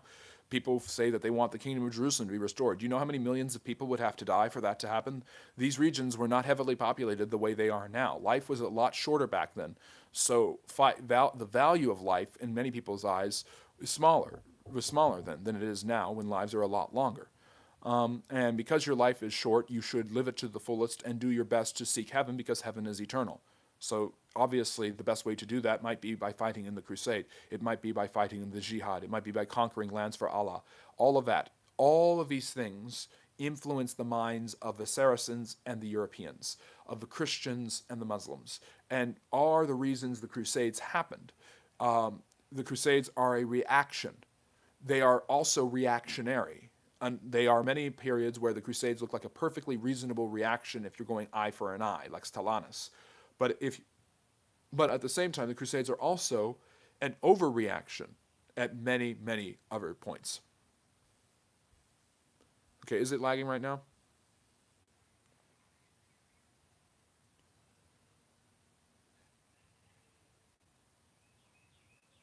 Okay, I think I fixed it. Hopefully I fixed it. Hopefully the lag is gone. Anyways, my whole point is the crusade is reactionary. It is a reaction to the aggressions of Islam, but it is also overreactionary in many episodes. Look at the slaughter of Jerusalem. Look at what happened with the Latin Empire and Constantinople. Look at the mistreatment of the pogroms of the Jews. So yeah, there's a lot to say about the Crusades in terms of its legacy, in terms of understanding it, and that's because it's a complex event that happened at multiple different times across multiple different societies with multiple different groups of people, and you can't just slam terms like good or justified or bad or unjustified on these things. People who do that are trying to win political or social points in a world that is far more diverse than it was 1,000 years ago. The idea of large segments of Muslim populations in any European country other than Spain 1,000 years ago would have been anathema to the Catholics of that period.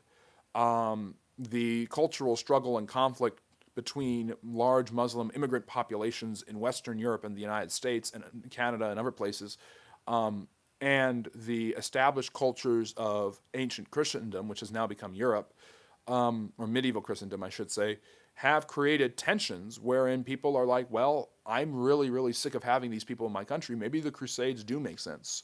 Or other people saying, well, you see the aggressiveness of the West, like the Crusades, is what has caused all these problems. So you may not like the large Arabic and Muslim population in your country, but that's your fault. That's the West's fault, just like the Crusades were your fault. These are all political and social arguments made by people who are very ignorant of history. The real story is far more complex and I think far more interesting when you actually study it. The Middle East isn't the way it is today because of the Crusades, but the animosity between Christians and Muslims exists heavily because of this. However, it must be said, and it has to be said, that before the Crusades, these people didn't just get along with each other.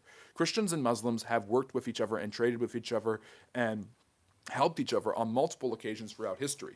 After Constantinople is destroyed in 1453, the Venetians immediately make a deal with the Ottomans to trade in the Black Sea and in order to get to the Silk Road. The Silk Road was used by Muslims and Christians alike and often required them to work together in order to access the riches of the Orient, India and China and Japan. So the point I'm trying to make is there were many moments in their history before, during, and after the Crusades where Muslims and Christians had to work together, liked working together, and enjoyed each other. But the animosity between Christians and Muslims was not created by the Crusade, but it was certainly antagonized by it, and it was also it predated it. You can't lose all of your holy sites to another religion and not hate that religion. Look at what the Byzantines controlled Jerusalem until 638 when the Muslims came in and took it. And if Christians are going to be held accountable for what they did at Jerusalem in 1099, well, the Muslims need to be held accountable for what they did in Jerusalem in 638. Otherwise, or we learn from the historical narratives, we don't play the blame game and the guilt game. The animosity between Christians and Muslims is something that predates the Crusades, was antagonized by the Crusades, and lasts to this day. And unfortunately, despite many instances of peace and prosperity and love between Muslim and Christian, seemingly will continue, especially with the tensions from the War on Terror, the Arab Spring, the mass migration caused mainly by the deplatforming of certain power bases in the Middle East by the West. George W. Bush called the war in Iraq a crusade. There has been a heavy effort by a lot of people to say that the modern problems between Christians and Muslims, the modern issues between the West and the Middle East, are because of underlying issues that go back to the Crusades. That's a bit of an exaggeration, but there is definitely shades of the Crusades, the legacy of the Crusades, impacting geopolitics even to this day. So I'm going to end. That's the first lecture. I promised 2 lectures today because you all voted on a topic. You can vote on the topics here on YouTube, so please participate in the community. The second topic is talking about the third Abrahamic religion. I talked about Muslims and Christians. I talked about Jews a little bit, but I had a poll, and by the way, this is YouTube's fault. This is your fault. You voted for this. If this turns into a bloodbath about people hating Jews for some reason, that's not on me. That's on you. People wanted me to talk about Second Temple Judaism. And thank you so much, Emir. I really appreciate it. I'm glad you liked the lecture. I got to look up his name again, the author of the Silk Road book. But I'm not going to be interacting with the chat. We're still doing a live stream lecture. We're doing topic number 2. You have the chance to vote for Edison and inventions, which I think is an awesome topic. But you voted for Second Temple Judaism, which is an awesome topic too. But I don't want this. Hopefully this won't devolve into Jew hatred. because these people come out of the corners when that word is thrown at the wall. So the Second Temple Judaism. Now, why did I even put this option up for something to vote for? Well, people don't understand what Second Temple Judaism actually is. They don't understand. It sounds like it's a religious topic. Well, that's like saying the Crusades is a religious topic. It is a historical series of events and eras that obviously are heavily influenced by religion. Please, I defy you, find me something in history, especially from the medieval and ancient world, that isn't defined by religion. It's a modern thing to look at the events of things like the Vietnam War, the Cold War, the last two world wars as non-religious events, and such as they are. But you can't. But even the American Revolution is a religious event in many, many ways, and that's something I'll talk about next Sunday for the live stream lecture on July 5th, and we'll be live streaming 2 hours for Q&A on July 4th. Hopefully, it's all American history questions that day, and we're doing Q&As every day this week to celebrate America's 250th birthday. So please vote on the time you'd like to see me do that. And yeah, check out all the long and short and live form content. Blah blah blah blah. Blah. Double tap the screen, like and subscribe. So yes, let's get into this topic. The Second Temple Judaism, and there's the menorah there. By the way, this is a mural, and it shows the armies of Antiochus IV, the Seleucid king, marching into Jerusalem, marching to go to war with the Maccabees during the Maccabean revolt, which I will talk about, which I've done this lecture before, talking about the history of Hanukkah, probably the most famous Jewish holiday other than Passover. So a holiday that I have celebrated and enjoyed many times because it's a lot of fun. But it's also very interesting and full of history. So Second Temple Judaism is not a religious topic, okay? Well, it is religious. It is a religion. It's obviously Judaism is the religion of the Jewish people. The Jews are an ethnicity and a cult, and Jewish is the culture, and Judaism is the religion. I picked this topic because it has a lot of history that I've been studying about very recently with a book that I'm reading, and I find it to be very interesting. So we're going to talk about where Second Temple Judaism comes from, how it started, the various different camps it divided into, the history of the region, how it became a Roman province, a quick summary of the Christian influence on Second Temple Judaism, and the end of the Second Temple. So we're going to cover about 500 years of history. I don't know if this will last another hour. I'm going to try to keep it 30 minutes, but we'll see. So background is always important. The Hebrews were a people group, and again, I'm going to rely on some of the biblical narrative. I will say this, I'm just going to preface all of this by saying, this is not me just saying, the Bible is true, believe every single thing in it, and every single thing in it is historically reliable. I wouldn't say that. I can't say that as a historian and keep my job. I can't be honest with that. But I can be honest in this regard. Judaism, there is plenty of historical evidence and archaeological evidence that many of the events that happen in the biblical narrative, yes, even in the Old Testament writings, seem to have occurred in some way, shape, or form that may have been exaggerated by the biblical writers. But if you find an ancient history that isn't exaggerated or full of mythology, then God bless you and good luck, because you're not going to. That you're probably looking at a forgery. It is extremely uncommon to find any historical text from the ancient world that is not full of religious mythologizing and exaggeration.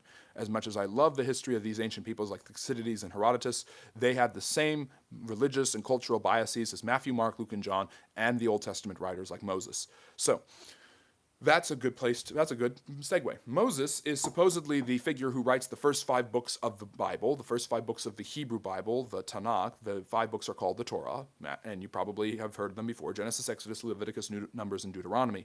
And these tell the story of God creating the world, and then picking a particular people led by a man named Abraham, who become the Hebrews, or eventually the Jewish people, and how God saves the Hebrews, which is an ancient Egyptian word for slave, from the Egyptians through mighty wonders and miracles, and eventually leads them out of the desert after 40 years of wandering. And the death of Moses, a man named Joshua takes over and conquers the land of Canaan, or what becomes the country of Israel. Historically, there is evidence of a large number of Hebrew slaves in the land of Egypt that eventually leave that land and settle somewhere in Canaan in the end of the Bronze Age and beginning of the Iron Age, which might coincide with the Bronze Age collapse, perhaps, potentially. The Iron Age, that during the New Kingdom of Egypt, a large number of Hebrews leave Egypt and eventually end up in the Holy Land or Palestine, or, hey, both of the lectures are about Israel. Yay me. But they land in Canaan. This is the land flowing with milk and honey from the Bible. According to the Hebrew Bible, a man named Joshua takes over for Moses. He oversees the conquest of this land. And then God appoints judges to rule over the people. Rather than having a king, it was supposed to be a theocracy based on following the laws that God had given to Moses. This is all the bedrock of Judaism, by the way. So there is definitely some historical accuracy here. there's definitely cultural accuracy to the creation and formation of Jewish identity through the conquest of Canaan and the imposition of the laws of the Old Testament. These things are codified completely and finally much later, which has a lot to do with the lecture. So let me keep going through the background.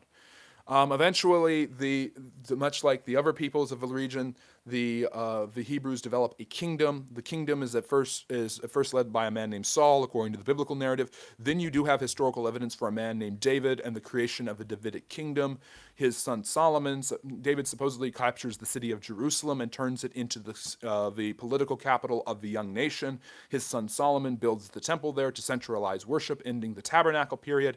And there is evidence to suggest that there was a king named David and a man named Solomon built a temple, and that was the first temple that the Jews worshipped at. There is also evidence that after Solomon dies, or sometime after that, there is a division between the northern kingdom and the southern kingdom. The northern kingdom in the Bible is called Israel. The southern kingdom is called Judah, with most of the tribes sticking to the northern kingdom. In 722 BC, the Assyrians conquered the northern kingdom. In 586 BC, the southern kingdom is conquered by Nebuchadnezzar the Great, one of the greatest rulers in antiquity, who led the late Babylonian or the Neo-Babylonian Empire, who has also conquered the Assyrians.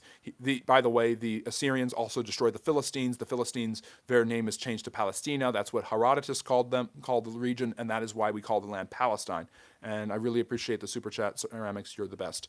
W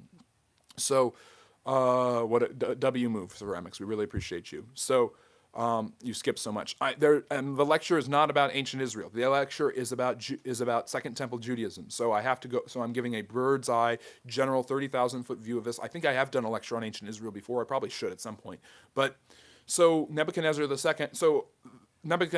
takes a large number of the higher class Jewish people into captivity in the Babylonian Empire. The Assyrians and the Babylonians disperse a large number of Jews throughout their empire, and the Jews create communities where they follow the teachings of the Torah and the Old Testament, and this is what's called the diaspora. It is in the captivity, most likely, that the Jews realize that they have failed as a kingdom, so they attribute that failure to turning their back on the God of the Old Testament, what the Christians call Yahweh. The Jews call him Hashem. Because they have turned their back on God and what God has done for them, they now therefore are punished and have been put into subjugation. And so they look at the narratives of their oral traditions of their history, and they realize that they had failed. And so this is why a lot of the literature of the ancient Jews says they did evil in the eyes of the Lord, and the Lord punished them. And the Lord said, if you do good, I will do good unto you, but if you do evil, I will punish you. They see the ultimate cast crescendo of their evil and their rebellion against God to be the culprit for the destruction of their kingdom. Not because they are geopolitically minute between the Assyrian, Babylonian empires in the east and the Egyptians in the southwest. They are in a crossroads. They are in a liminal position between the Western world and the Eastern world, and they still are to this day. But they blame the failings, the disintegration of their kingdom, the loss of their sovereignty, and their enslavement by the Babylonians and the Assyrians and the diaspora of their people on their rebellion against God. So formerly syncretic, they become rabidly monotheistic, and this is where they develop and codify what becomes the Old Testament writings, most of the Old Testament at the very least. Eventually, the Babylonians, like all empires, are swallowed up by another one. This is the Medo-Persians or the Achaemenid Persians, and this is where the Persian Shah, Faraz, if he's still here, will like that. The Persian Shah, Cyrus the Great, enters the picture as one of the most interesting figures of the ancient world.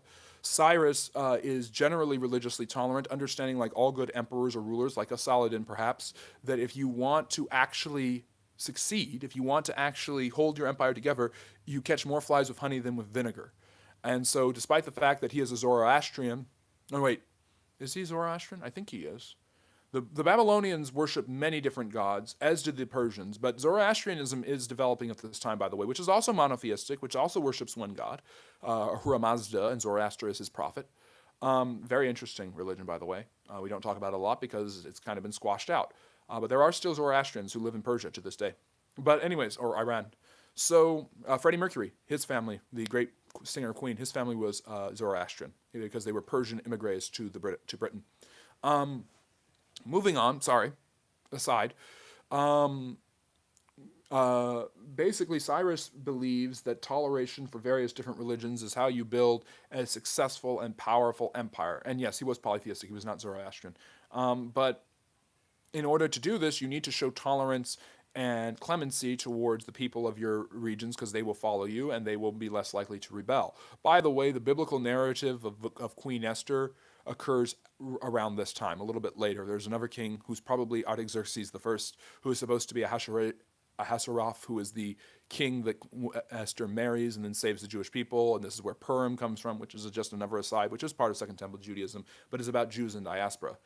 In 539, Cyrus approves through toleration, an act of toleration. This has been confirmed by history through the Cylinder of Cyrus, that not only will he grant religious toleration, he will allow a certain number of Jews, even of the higher classes who were taken off originally 50 years before by Nebuchadnezzar, to return to the Holy Land, to return to Israel and rebuild their temple. The rebuilding of the temple and the recreation of Jerusalem and basically the restructuring of the Jewish way of life in that region with a double down monotheistic religious ethos is written about in the biblical books of Ezra and Nehemiah and is codified there, and the temple is rebuilt, and by about 515 or so the Jews have reestablished their presence in Palestine. So this is the Second Temple period. So this is the beginnings of Second Temple Judaism. And Second Temple Judaism will be similar to First Temple Judaism, but it will be obviously far more monotheistic and far more cautious and wary of its sufferings. It had obviously lost the land. It had obviously lost something because of its rebellion to God. This is the Jewish ethical religious view of themselves in the following centuries. So they will develop a religious structure that is predicated upon the worship of only one God and the commitment to him as their only hope for survival as a nation. And they are still very much under the control of the Persians. They are a client state of the Persians. They are province for the Persians, but the Persians let them do what they want as long as they pay tribute and fealty to the emperor. In the 4th century, the Achaemenid Persians collapse and are destroyed by the Greeks, and this is Alexander the Great. According to legend, Alexander, who conquered Palestine, goes into the Jewish temple and worships the Jewish God. This is an ancient legend that Alexander actually, in order to pay homage to the gods of the local regions, which Alexander was not stupid about, goes in and worships the Christian or Jewish God, whichever you'd like to call him. So that is an interesting narrative because the Hellenization of the region of the area will be a heavy yoke placed upon the Jewish people by Alexander and his successors. Alexander dies in 323 BC and divides his empire between his 4 generals, Antiochus, Lysander, I think was the other one, Ptolemy, and a man named Seleucus. Seleucus will eventually destroy all the others except Ptolemy, and he will create a power base in Mesopotamia, Iraq, parts of Persia, in Iran and Syria, and eastern Anatolia, as well as Syria. And this will be the Seleucid Empire. And the Seleucids will try to establish and exert their authority over the Jewish people with limited success. They will try to Hellenize them. This is anathema to a lot of Jewish culture because, again, the syncretism of cultures and religions had a lot to do with, in the mind of the Jews, with the destruction of their first temple and the loss of their sovereignty to the Babylonians and Assyrians. So in their mind, and by the way, there's still huge amounts of Jewish communities that have spread about all across the Grecian empires at this time.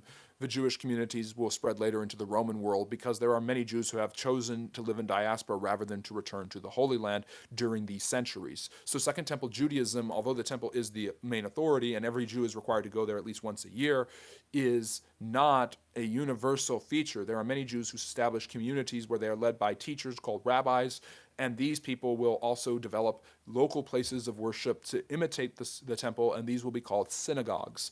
So that's where the synagogue system comes from. It comes from diaspora Jews seeking to continue to regulate and practice worship. The teachings and writings and commentaries and reflections upon the Old Testament and the application of the law will influence the creation of schools of thought, of schools of learning, which will basically create the rabbi system, where this is the beginnings of rabbinic Judaism. This is the ancestor of Orthodox Judaism, which is the most traditional form of Judaism that is practiced today by a very small number, believe it or not, of the world's Jewish population. And so there are different schools of thought that emerge, and I will talk about them in a minute, but let's focus on the history. The Seleucids, there's a Seleucid king over Syria named Antiochus, and he is Antiochus the fourth. And in the middle of the or in the early part of the second century, it's BC, so it's in reverse, so it's like the 80s and 90s.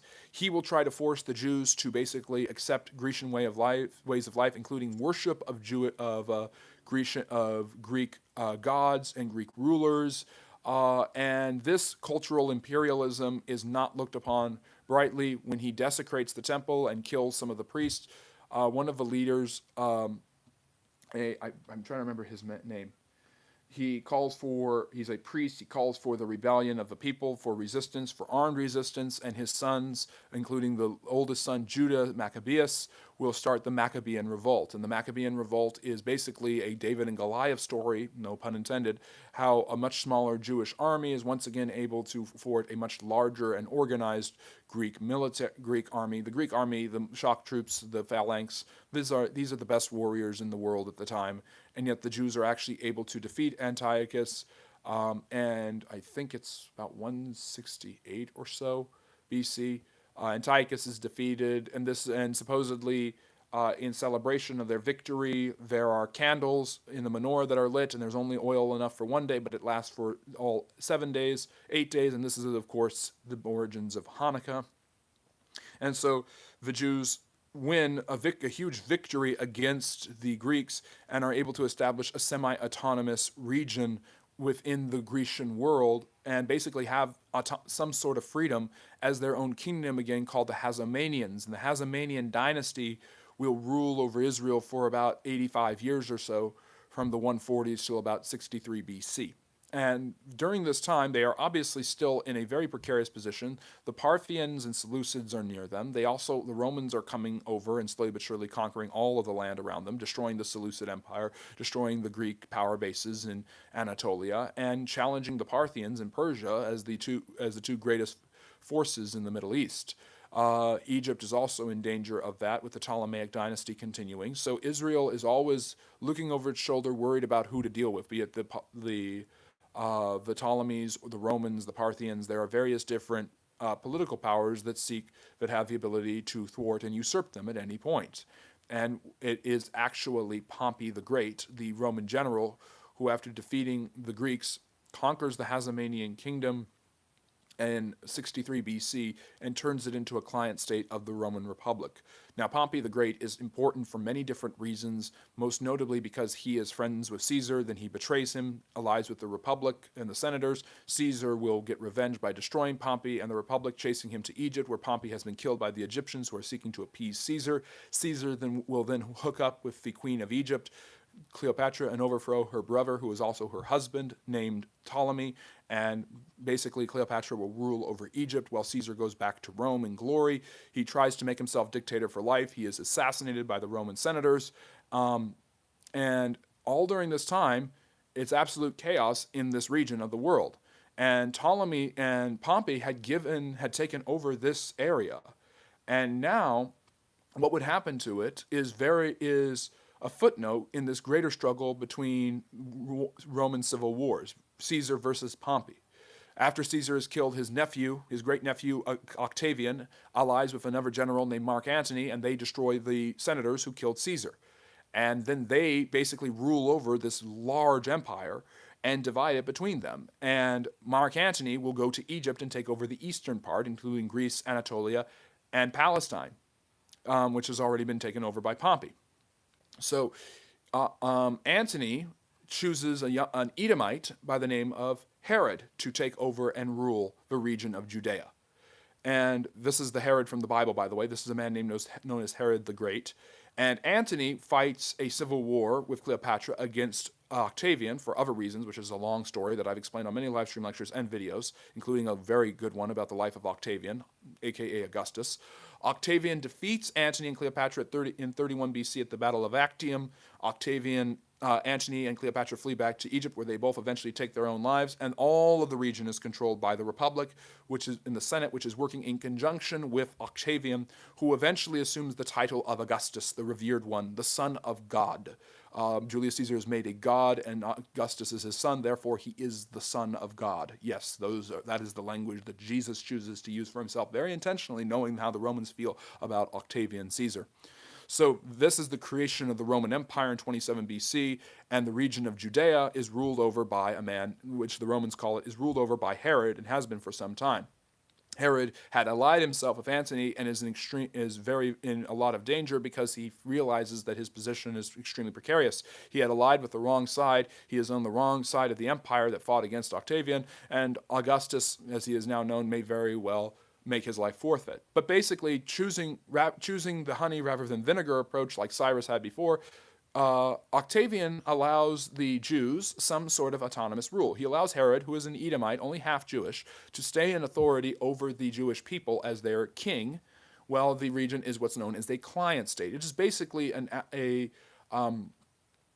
ally plus, if you could call it that. They are allies of the Romans, but they are also controlled by the Romans, and the Romans can go in and assume more and more control and power over them if they want, but they are allowed some measure of self-government as long as they continue to pay fealty to Caesar. Caesar Augustus is also directly in control of the province of Egypt to the south and can keep his eye on Herod. Herod is one of the most notorious and interesting figures that you probably don't know much about, other than if you're familiar with the biblical narrative. By the way, there are many writings, Jewish apocryphal and Old Testament writings, that are written about their triumphs against the Greeks and other things, such as the book of the Maccabees, which includes the story of Hanukkah in it, and it is actually considered canonical scripture by the Orthodox and Catholic churches, but not by the Jews or the Protestants. That's another aside. But so Herod, coming into the end of the BC period, has ruled over this region for nearly 40 years. He has ruled over it very tactfully. He has rebuilt Solomon's temple. He builds the Western Wall. The Wailing Wall today is built by Herod the Great in the end of the 1st century BC. He has made himself friendly with the Romans. He is a powerful and shrewd political leader, but he is paranoid as the day is long. And according to the ancient Jewish historian Josephus, he is committed to the destruction of anyone who would usurp him, including killing some of his own sons and potential rivals all throughout his kingdom that would seek to supplant or usurp him. He is constantly looking over his shoulder at Jewish rebels known as zealots, who I'll talk about in a second, as he is worried about his power base collapsing and Augustus taking the throne away from him and him being sent into exile. He has seen what happened to Lepidus. He has seen who was also part of the alliance between Antony and Octavian. He has seen what happened to Mark Antony, and he is worried of the same fate befalling him. But through his shrewdness and brutality, he is able to hold on to power until his death. Now, Herod also rules over the Second Temple at perhaps the height of its religious life. There are the Second Temple Judaism has created various different religious branches within Judaism that are extremely important and all very, very well proclaimed in the 1st century. But I hope you're liking the live stream. I'm going to take a sip of coffee. Please double tap the screen if you are. It's great to have you all here. We're going to go for 2 hours because I want to lecture about both of these topics, and I'm not going to be able to finish before 2 hours. So I hope you're enjoying this 2-hour live stream lecture, courtesy of the Friendly Neighborhood History Channel.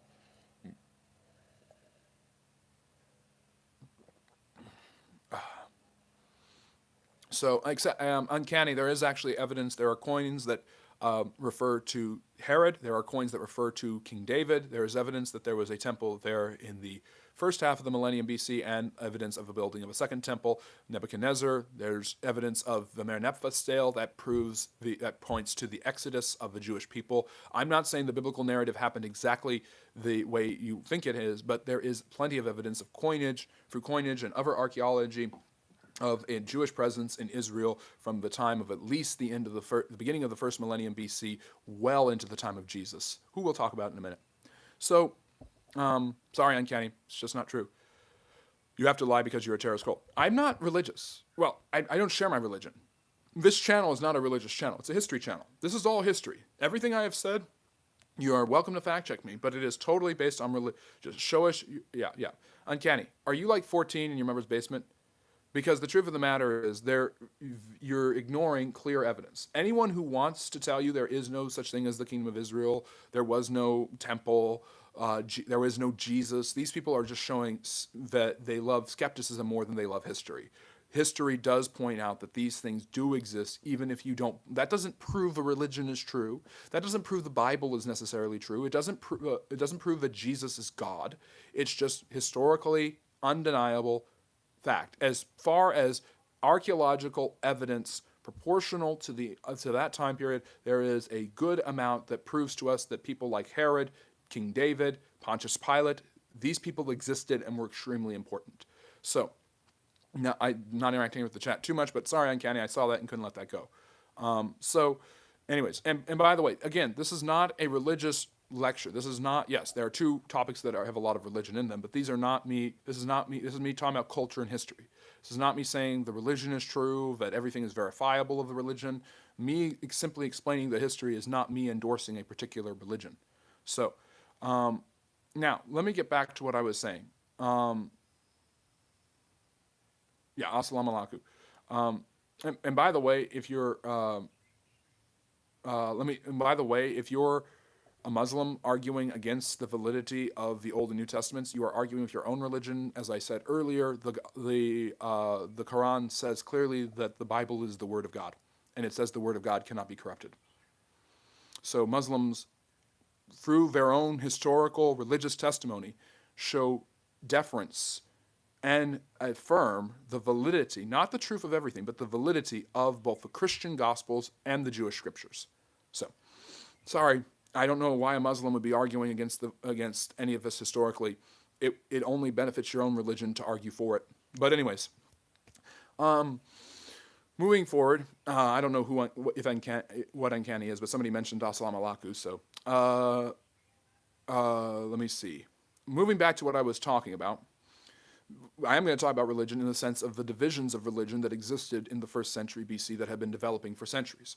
So again, a huge motive for a huge cornerstone of the ethical and religious teachings of Second Temple Judaism is a compiled, written Torah and Tanakh, the Old Testament, which is translated into Greek in the 3rd century by rabbis in Alexandria, Egypt, which is called the Septuagint. There's supposedly 70 of them that translate the Hebrew into the Greek. That is the Bible that is used by Jesus in the New Testament, so just a little bit of information there. But Second Temple Judaism, early Rabbinic Judaism, sees that the flaw of First Temple Judaism was syncretic worship of other gods, turning their back on gods, what the Old Testament calls doing evil in the sight of the Lord. And because of that, they lost their land. They lost their kingdom. They lost their freedom. They were tortured and tormented by the Assyrians, the Babylonians, the Persians, and the Greeks, and then the Romans. So the way to get back to freedom is to obey the one true God, is to follow his precepts and his teachings, and to believe in him and only him. So this leads to various different schools of thought that interpret how to do that. The main one is what's called Pharisaical Judaism, or the Pharisees. In the New Testament, they are seen as the enemies of the Christian church. However, Jesus himself would have been a Pharisaical rabbi. Pharisees believed in a very, very strict following of the ancient laws of Moses in order to achieve pure religious perfection. If you achieve pure religious perfection, you will be resurrected and brought to heaven to be with God when you die. But yes, that resurrection is not a teaching the Christians invented. And then you will also achieve freedom on earth. Eventually, if you are perfect enough, God will send a Messiah, and he will deliver the nation from its oppressors, and he will set it politically and militarily and religiously free and reestablish the kingdom of David. So he is considered to be a descendant of King David who will be sent to earth by God, and he will save the people from their sins, and he will also save the people. And the way to do that is by overthrowing the oppressive empire that controls you, be it the Greeks or later the Romans. So Pharisaical Judaism is in some ways more similar to Christianity than the other forms of Judaism I'm going to discuss. But obviously in the New Testament, it will clash with Christianity because the Christians believe Jesus is their Messiah. Jesus is a Pharisaical rabbi who has a particular interpretation saying that he is the Messiah sent by God in order to save the people from their sins, and his message is more of a spiritual and moral one than it is about political power. And so this is why when he is on trial in the Gospels with Pilate, and Pilate and him are having this discourse, he says, "Are you a king? Are you the king of these people?" Because that's what the Messiah is supposed to be. He's supposed to be the king of the Jews. And Jesus says, I am not a king in a worldly sense, because if I was, my followers would fight you. But my kingdom is not of this world. And then Pilate is begrudgingly forced to execute him by the Jewish authorities. He dies on the cross. All of that, by the way, is historical. This is not a religious take. Almost all of that is verifiable history. And then, of course, his follower, and then this is where the mythology comes in, or the religion, whatever you want to call it. The claim is that he rises from the dead to prove that he is not just the Messiah, but that he is God. So, no evidence for your fairy tales for adults with religious psychosis. Again, who says this is my fairy tale? See, I don't understand part of the atheist mindset. Part of the atheist mindset is there is no God. Okay, fine. But I have to tell you that you believe in fairy tale nonsense, and your God is wrong, or your God is evil. If there's no God, then who cares? So again, the truth of the matter is there is tons of historical evidence from outside sources attesting to the life, teachings, and death of Jesus of Nazareth from people who not only didn't believe in him, but were antagonistic towards the religion he founded. That is absolutely true from Tacitus to Cassius Dio to Pliny the Elder to Josephus. All of them were writing within a very short amount of time after his life, which was almost unthinkable of that time, and attested to his life. And then, of course, you have the Gospels, which are probably all written by the end of the 1st century AD, and almost all of them attest to his life, death, and resurrection. Of course, they have a religious bias that means that they can't ever be possibly considered historical, except that almost all historical texts have religious occurrences and mythologies in them. So, Bob's your uncle. I'm sorry. There's just overwhelming evidence that the guy lived. I don't know why that makes you unhappy. It shouldn't make you unhappy because that doesn't prove that he's God. It just proves that he existed. You're not ceding any ground to the Christians by saying that Jesus existed because every other religion in the world assents to his existence, even the Hindus. So, let me see. Let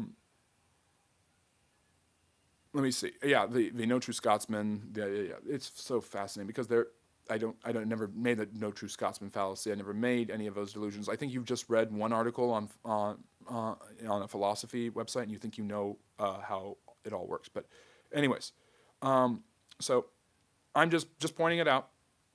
Just wanted to interact with that. Don't interact with the chat a huge amount. But let's get back to the history, shall we? In fact, let's continue with the history because that was all historical, what I just said. Anyways, so. By the way, sir, this is a Wendy's. We're talking about history here. You want to bring up your arguments against Christianity and say it's all fairy tale nonsense. That's fine. You can believe that. But everything I'm talking about is history, as atheists will tell you. Bart Ehrman, one of the most well-known secular scholars, who was a former Christian pastor, who became a secularist, who is an agnostic, I believe, has said, yes, there is multitudinous evidence for the reliability of the New Testament text, and Jesus certainly existed. I'm sorry, but that's as secular as you can get, and even he doesn't buy this mythicism nonsense.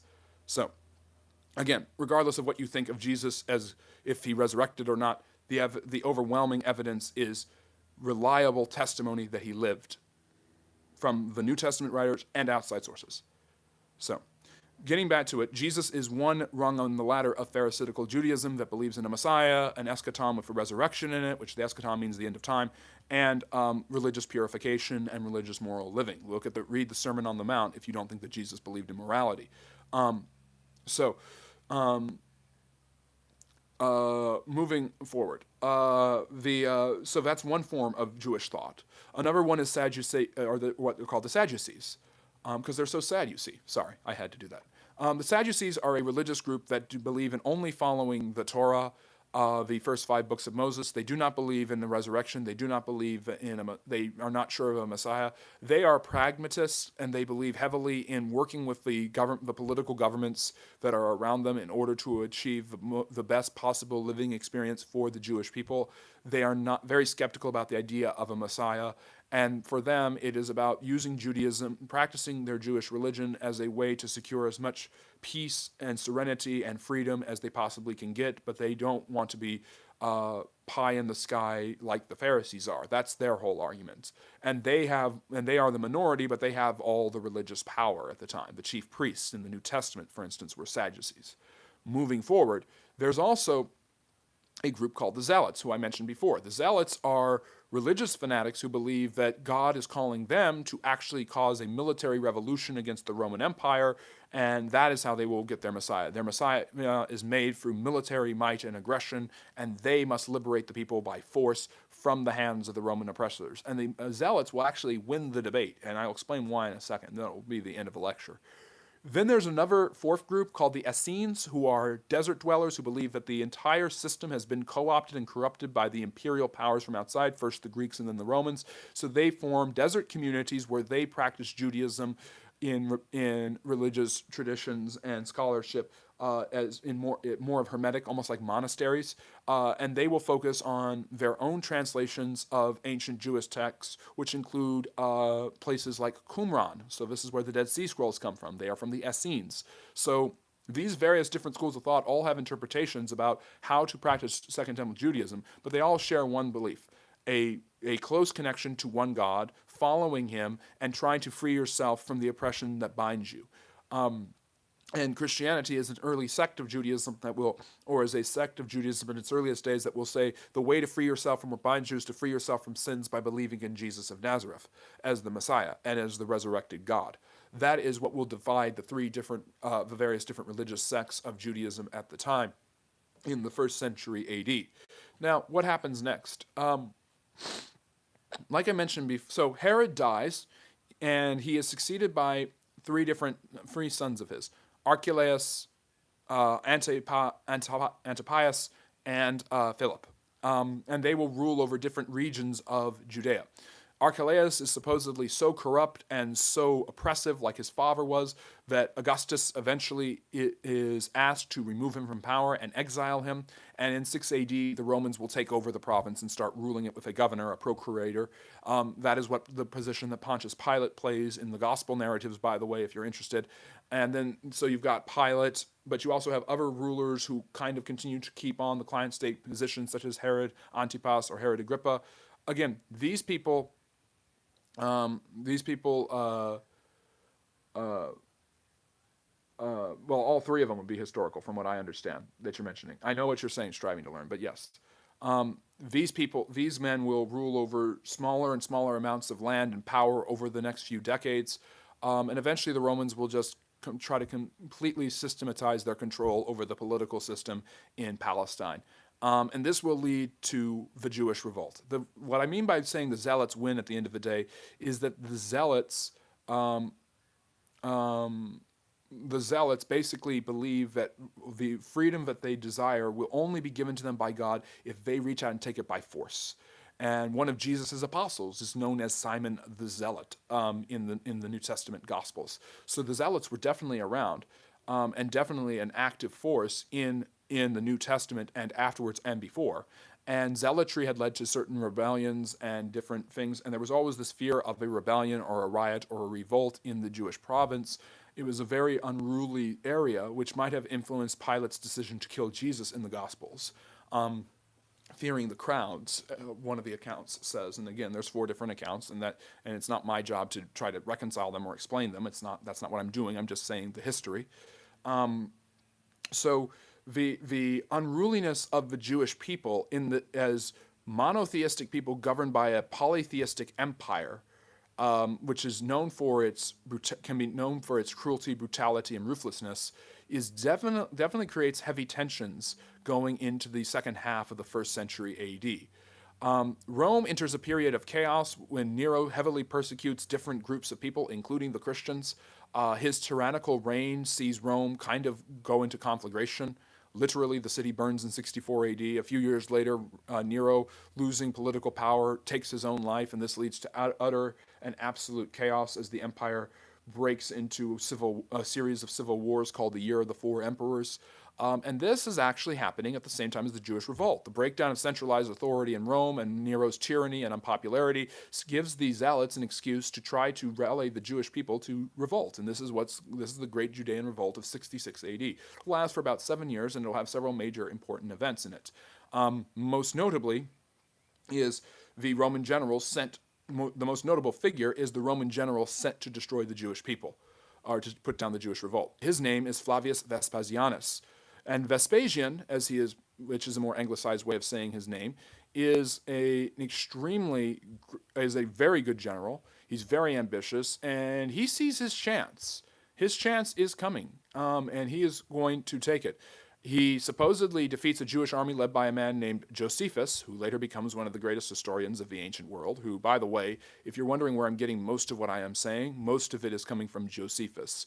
And by the way, Josephus didn't live directly in these time periods, or for some of them, but for a historian to be writing within a century with about and documenting the particular historical occurrences of people like Herod or Jesus is extremely good evidence for their existence in the first century AD. So and this is by probably the most famous painting of the region. This is the fall of the temple. So the Christians, by the way, will see the destruction of the temple as proof that Jesus was right, because Jesus supposedly predicted it. But they will also see that as the end of them. During the first early days of the Christian church, they will actually practice and worship in the Jewish temple. There is a clear dissemination between the two religions following the destruction of the temple in 70 AD. Vespasian captures Josephus, and Josephus, to spare his life, tells him that God had given him a vision that Vespasian would become the emperor. Whether or not this story is true or apocryphal doesn't matter. Vespasian eventually sees the chaos in Rome and decides to rally a large segment of his forces and go to Rome and conquer it. And he will succeed, and he will actually bring stability to the empire and become one of the better Roman emperors. He'll rule for 10 years, he'll establish the Flavian dynasty, and he'll start building the Colosseum. Meanwhile, the Jewish revolt is continuing, so he leaves his son Titus, who becomes emperor after Vespasian dies, in charge of it. One of the officers of the Roman army in fighting in Judea is a man named Trajan, who will become emperor later on, and Trajan will build a column commemorating his great victories, including the plundering of the Jewish temple, which is full of all sorts of ornate gold and decorations and jewels, in 70 AD. Titus, tired of the Jewish revolt, decides that he is not going to honor their religious rites anymore. The temple is destroyed and burned to the ground in 70 AD. And all that is left, supposedly, is the Western Wall built by Herod the Great. This is the scene depicted. It is one of the most important moments in the history of all Abrahamic religions. It is one of the most important events in the history of the Middle East. And certainly probably the most important event for the Jewish people. The destruction of the Second Temple turns Judaism into a completely different religion. It separates Christianity from Judaism in an official and forceful way, and it forces Judaism to become much more focused on regional worship, because the rebuilding of the temple isn't an option for them. The Romans exert more and more control over them until another revolt is put down by the Emperor Hadrian in 135, and the region is renamed Syria Palestina. And there is another large diaspora of Jewish people in the region. And the Romans will control it until the Byzantines control it, until the Muslims control it, which ties into our earlier narrative about the Crusades. I could have started with the Jewish revolt and then gone into the Crusades, but whatever. So this is the end of Second Temple Judaism. There is no Third Temple. The Third Temple has not been built. And Judaism will become a much more decentralized religion as time goes on, and their people will become far more itinerant, especially in their religious practices. The different schools of thought will collapse slowly but surely, eventually forming the basis for what we have in Orthodox, classical, traditional Judaism, and that will eventually divide into different branches as well into the modern day. But that's another story for another time. So that's the end of Second Temple Judaism. Eventually, the last Jewish holdouts will take their own lives at Masada as the Romans starve them out, and then eventually build a ram that is able to ascend up the hill of the mighty fortress and destroy it. That's in 73 AD, and that is seen as the end of the Jewish revolt, and the Flavians will rule Rome until the end of the century. So, anyways, there you go. That is a lecture. I gave you 2 lectures today. Went for 2 hours talking about first the Crusades. I finished that lecture. Again, both of them took me a lot longer than I thought it would. And then we talked about Second Temple Judaism. We talked about the various different schools of belief, and we talked about the history surrounding it. So we are done at 123 minutes. Wow, 2 hour, or is that 123 minutes? Yeah, 123 minutes. 2 hours and 3 minutes, just over. Yeah, I hope you guys really enjoyed that. I will stay on for maybe 10 minutes, and when I say 10 minutes, I'm actually meaning it, because I'm tired, and that was a lot to do. And I remember, this is the live stream marathon. We're in the middle of it, and really the extra days pick up tomorrow, where we're going, Monday, Tuesday, Wednesday, Thursday, in addition to Friday, Saturday, Sunday of next week. So we got a lot to do. We got a lot going on. So yeah. Questions about history or social studies? What do we want to talk about? What do we want to focus on now that we're done with that? I'm glad you learned a lot. I'm very, very glad you learned a lot. It sounds like everybody learned a lot. If you've got questions about this or the Crusades or any other historical topic, I'll stay on for another 10 minutes and answer. If not, I wish you a great day, or you just want to stay for the vibes. That's fine too. Like and subscribe. I'm going to look through the chat in a minute because it seems like it was really crazy today, and there were a couple of things that caught my eye. But was Nixon a bigot? Yes, definitely. There is evidence that Nixon was racist. Let me see here. Are you interested in the modern politics of building the third temple? It seems like the modern state of Israel is reluctant on it with Jews. Well, for excuse me. That seems just like a modern reinterpretation based off of the influence of evangelical Christianity. So I don't pay much mind to it from a historical perspective. Julian the Apostate trying to rebuild the third temple to refute Christian prophecy is interesting to me. Yeah, Julian the Apostate, one of the last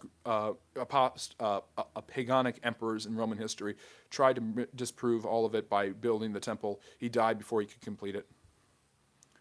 Let me see here. Talk about 9/11. I don't know if you're mature enough for me to talk about that. Let me see. Yeah, Josephus was an interesting guy, and eventually he is adopted by the Flavians and is able to write the history of the Jewish war. He's able to write his famous lives, and he's basically able to fill in the gaps on the antiquities, fill in the gaps of all the history of that region for that era and before. Tiberius was Epstein after reading Suetonius.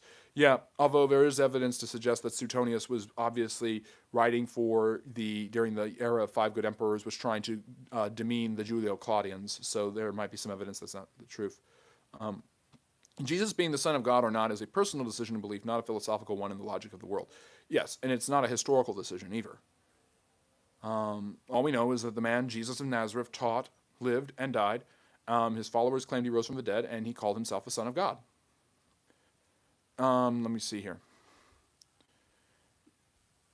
Let me see. Was the historical Herod as brutal as the biblical Herod? I've heard this isn't the case. He was definitely a crafty. Josephus seems to think he was pretty brutal. He was definitely crafty, paranoid, and willing to do anything to hold on to his power, and he was in an extremely precarious position. So it actually makes sense why Herod behaves the way he does. Maybe. I don't know. Jesus is even referenced in Hinduism and Buddhism. Yes, he is an avatar in the Hindu religion.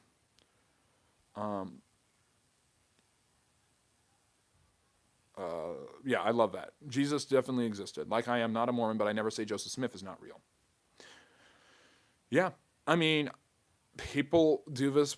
There is a little bit of a mythicism surrounding Muhammad, but you're in the United States. When a lot of people who bring up mythicism about Jesus that he didn't exist live in the United States or the West. Try bringing up mythicism about Muhammad in Saudi Arabia and see how far that gets you.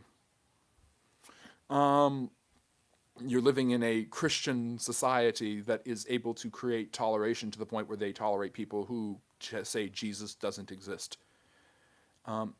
Which is funny because I just think that's one of the most ahistorical takes you could ever have.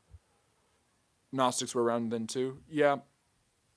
Many were mad just because they expected the Messiah to be a warlord liberator who would save Judea from the Roman rule. That's what the Pharisees and the Zealots expected, and Jesus certainly wasn't that. Whatever you think of him, he certainly wasn't that. Yeah. Where is a full of? Okay, people will keep adding to the chat. I'm trying to go back and see. Uncanny. Did Uncanny get banned? He shouldn't have gotten banned, but whatever. Let me see here. Where it's full of fabricated storytelling for Augustus, he practically told Livy, I want a good story or else. Yep. Augustus, yeah, Livy. But there were other historians who corroborated it later on, even after Augustus died. Augustus is a fascinating person. Hars, put my video on Augustus in the chat. People, go watch that. Go watch my video on the Crusades, and go watch my video on... dang it, I had another video I wanted you all to watch. Oh well, I can't remember. Is this what you do on break from your patriarchy meetings? Yeah, pretty much. I'm going through this. Yeah, the cross was a Roman punishment. Yes, that's why the Romans are the ones that executed him. Some people think the resurrection was an ego death. He suffered for 7 days. Interesting perspective. Let me see here. Why does God and religion make armchair atheists so mad? Civilization was built on the Greek, Roman pantheon, and later Christianity. Yes, I don't know. Why would it make you so mad if people believe in it, even if it's wrong. Let me see here. Respect religions. Do not think you're superior than others if you're from one religion. Be spiritual. Yes, I agree with that. Jesus studied the Hebrew, but also quoted the Greek translations. Both were in common use by the first centuries. Yes. Although he didn't speak Greek, he was Hebrew. What made him so heinous then? Was he justified? I don't know what you're talking about.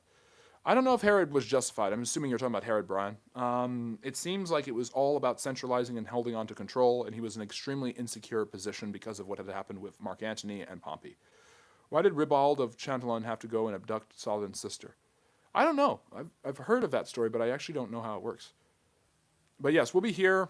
You know, you can vote for a later time. We've got 12, 3, 6, and 9 as potential times. So you can vote here on YouTube on our channel for what time you want me to live stream this week.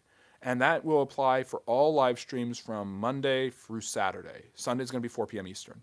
But I may not live stream at 6 p.m. on Friday. Like I normally do. Or I might. I'm not sure. But at least Monday through Thursday, we do 3 hours. And either Monday or Tuesday, after the hour is done, there'll be another hour, potentially, depending on how many show up and how many are interested, of members-only Q&A, where you can get more intimate and ask more questions. I usually give in-depth answers for Super Chat. I automatically give in-depth answers for members. So consider becoming a member, and you get all sorts of perks, and you get your members-only live, which is an extra hour of Q&A and time with me, either tomorrow or Tuesday. I'll let you know when. Let me see here. I will have to look into that. You should be able to hear me. I hope you can hear me okay. In the 1980s decade, not outside of it, would you say was the direct impact of Reaganomics on the United States? Economic bounce back. I think the 80s, in isolated, were a period of cultural and economic bounce back by the United States, especially after how bad the 70s were. I don't think my sound is that low. Maybe I should move my microphone a little closer. Everybody has some nerdy thing like me, and they could talk and have like people interested in a room of 100. Yeah, that's all of us. True. Also, if Muslims did not do cultural genocide in Persia, then why 25% of our vocabulary is Arabic? Why we write with Arabic script? Why most of us have Arabic names? That's what happens with invasion and conquest. That's not the same as cultural genocide. Joan of Arc is the GOAT. I've got several videos on her. She's an interesting person. There's the Crusades video.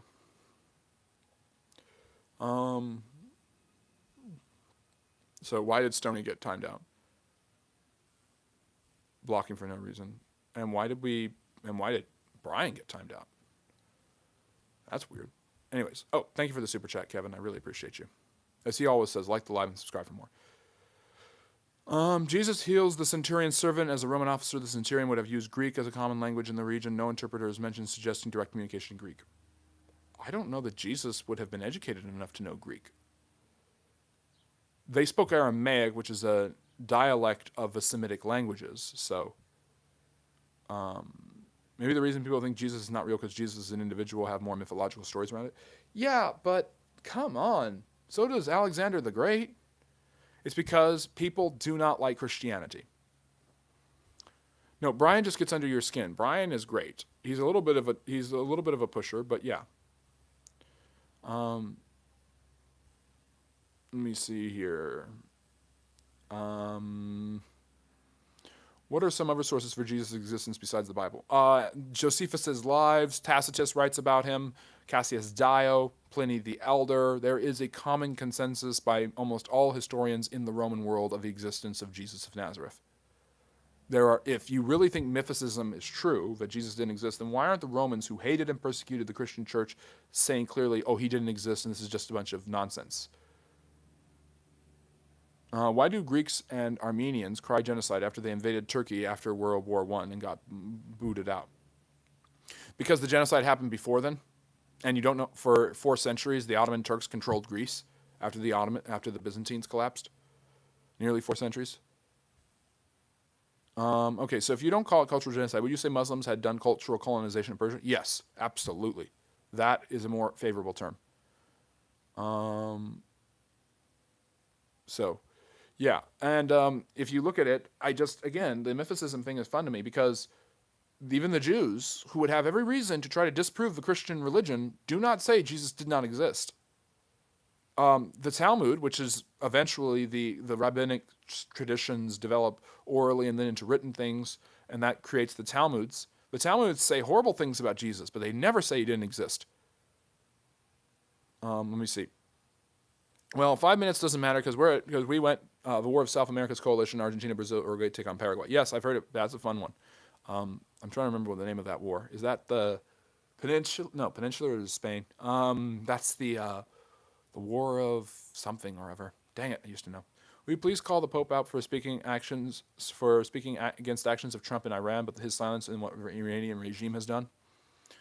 I mean, it's not my job to call out the Pope or any religious official. He's entitled to his opinion. That has nothing to do with the actual issue that the history there. And I finally fixed the light. There you go. My problem is it is totally unfair of people, and I don't want to talk about geopolitics that much, for them to say the Iranian war is bad because that's just what a pope is going to do. The pope's not going to say, "Ooh, war fun," But at the same time, there is radio silence from a lot of these people who are condemning America's actions in Iran with war, from disavowing wars in the past or disavowing 30,000 people killed by the Iranian government. And this isn't me justifying the war. I don't share my personal political perspectives. I report the news because I have to do it objectively on this channel. So check out the daily news updates, all of the other long and short form content available. But yeah, the Pope, it's an interesting thing that he did not say anything about that, but did say something about, I think that he did release some sort of statement saying that the people of Iran should be able to determine their own fate. But yeah, condemnation of what Trump's doing. Okay, can we stop with the hiding and banning people? It's getting on my nerves. It's distracting. So, and thank you, Emir, for the super chat. Recite the Pledge of Allegiance with your best of love for our nation. Okay, thank you. I pledge allegiance to the flag of the United States of America and to the republic for which it stands, one nation, under God, indivisible, with liberty and justice for all. There is a dramatized reading of it. Do you think the prophecy in the Old Testament will come true for the end times? This isn't a religious channel. This is a Wendy's, sir. Now that you accepted that Muslims have done cultural colonization now, are you on board in Persians returning to pre-Islamic identity? I don't see that ever happening. That's like saying the Germans returning to pre-Christian paganism. It's just not going to happen. The culture and the history is too defined, and there's so much beauty in Islamic Persia that, I just don't see it happening. Why didn't the Franks return their captured lands back to Constantinople? Instead, they established their own Latin kingdoms. They felt the Byzantines were heretics. They felt that that's the justification they used during I don't know if you were here earlier, Tony, but I said they basically said, why are we going all the way across the world to fight the infidels when we can fight them right here? The idea of two Christians helping each other out was not on the mind of the Fourth Crusaders. You should ask Gayahan. He's a Catholic. He's an open Catholic and a very proud one about his perspective of the Pope, if he thinks the Pope is being inconsistent on that. And it's only because I find it an interesting topic that I'm even entertaining it. But usually I would demand a super chat. Well, you are a historian. Anyone who studies history is a historian, Darth Clorox. Go watch my live stream lecture from 2 weeks ago where I talked about what it means to be a historian. The Jews and Christians do agree that he was crucified. It's Islam that says he wasn't crucified. Science is based on evidence, not faith. If I drop a rock from an airplane, I have faith that it will be 9.8 meters per second, negating air resistance. That is faith. Well, you believe. That's just trust. Faith, all of that. That's confidence. So let me see here. Okay, let's wrap this up. That was loveless. It was dramatized. I love it. I love this country. I love being in this country, but I can't just summon all my emotions on demand in here. I don't want to just create emotions I don't have, and I don't want to method act my way through it. Okay, that's a fair one too, medieval method. That's a fair perspective on what the Pope said. The Mayan Wars, the Mayans fought tons of wars. They were wiped out probably by wars or global warming and climate change. Well, you always call people out for calling out Israel and us, but not calling out radical Islam. It would be unfair if you didn't do it with the Pope. Excuse me? Did you watch any of my live streams this weekend? I've had to deal with the Islam issue every day. A historian. That's true. This is, the Avignon papacy. Yeah, medieval. That's a dark side they don't want to talk about. You always accept everything the Pope says, even if he says something that you all Just tell people it's wrong. What? I don't accept everything the Pope says. Most Catholics don't even do that. Why? That's so nonsense. Let me see. You explained Persian-Jewish connection. As you saw, we Persians love the Jews, and it's Islam that hates the Jews, not Persians. There's plenty of Muslims who love Jews, so stop that. Let me see. Well, the Old Testament said that there will be a war between the Romans and Israel against Russia and Turkey and Iran. Does it not sound similar to someone today with the U.S. and Israel? Sure. Go nuts with that. Anyways, I'm going to sign off. Like and subscribe on your way out. Maybe later this week I'll be able to do the pledge a little bit more convincingly for Amir. I'm sorry, but I think that was a good reading of the Pledge of Allegiance. I do like how wide the different kind of people on the channel are, from ideology, beliefs, and religion. You know what? That settles it. For tomorrow's long-form video, which I'm back to making them twice a week, I will do the history of the Pledge of Allegiance, and I will read the Pledge of Allegiance in that video. So check that out. That'll be live. That'll be available tomorrow by 8 p.m. Eastern. I wasn't sure what I was going to do, but I'm going to do the Pledge of Allegiance, so please check that out. All right, I hope you guys all take care. Check out the series I have going on right now on American history that lasts from now until July 4th. Check out the live streams every day. If you become a member, you get an extra hour of live streaming for our monthly Q&A for members only. Yes, that's it. Peter Frankopans. Yeah, Frankopans. That's it. Take care. Have a great rest of your Sunday, and we'll see you tomorrow. And you get to vote on the time. I'll let you know the time by the end of the day. And join the Discord where you can enjoy all of our talks and everything. And thank you, CSRV. I really appreciate that. And you're a member, so you get to come to the live stream Q&A, the extra ones. But we'll have regular Q&As for everybody from now until the 5th. So, and an extra bonus one even tomorrow, Tuesday, for the month of June. Take care. Have a great rest of your evening, and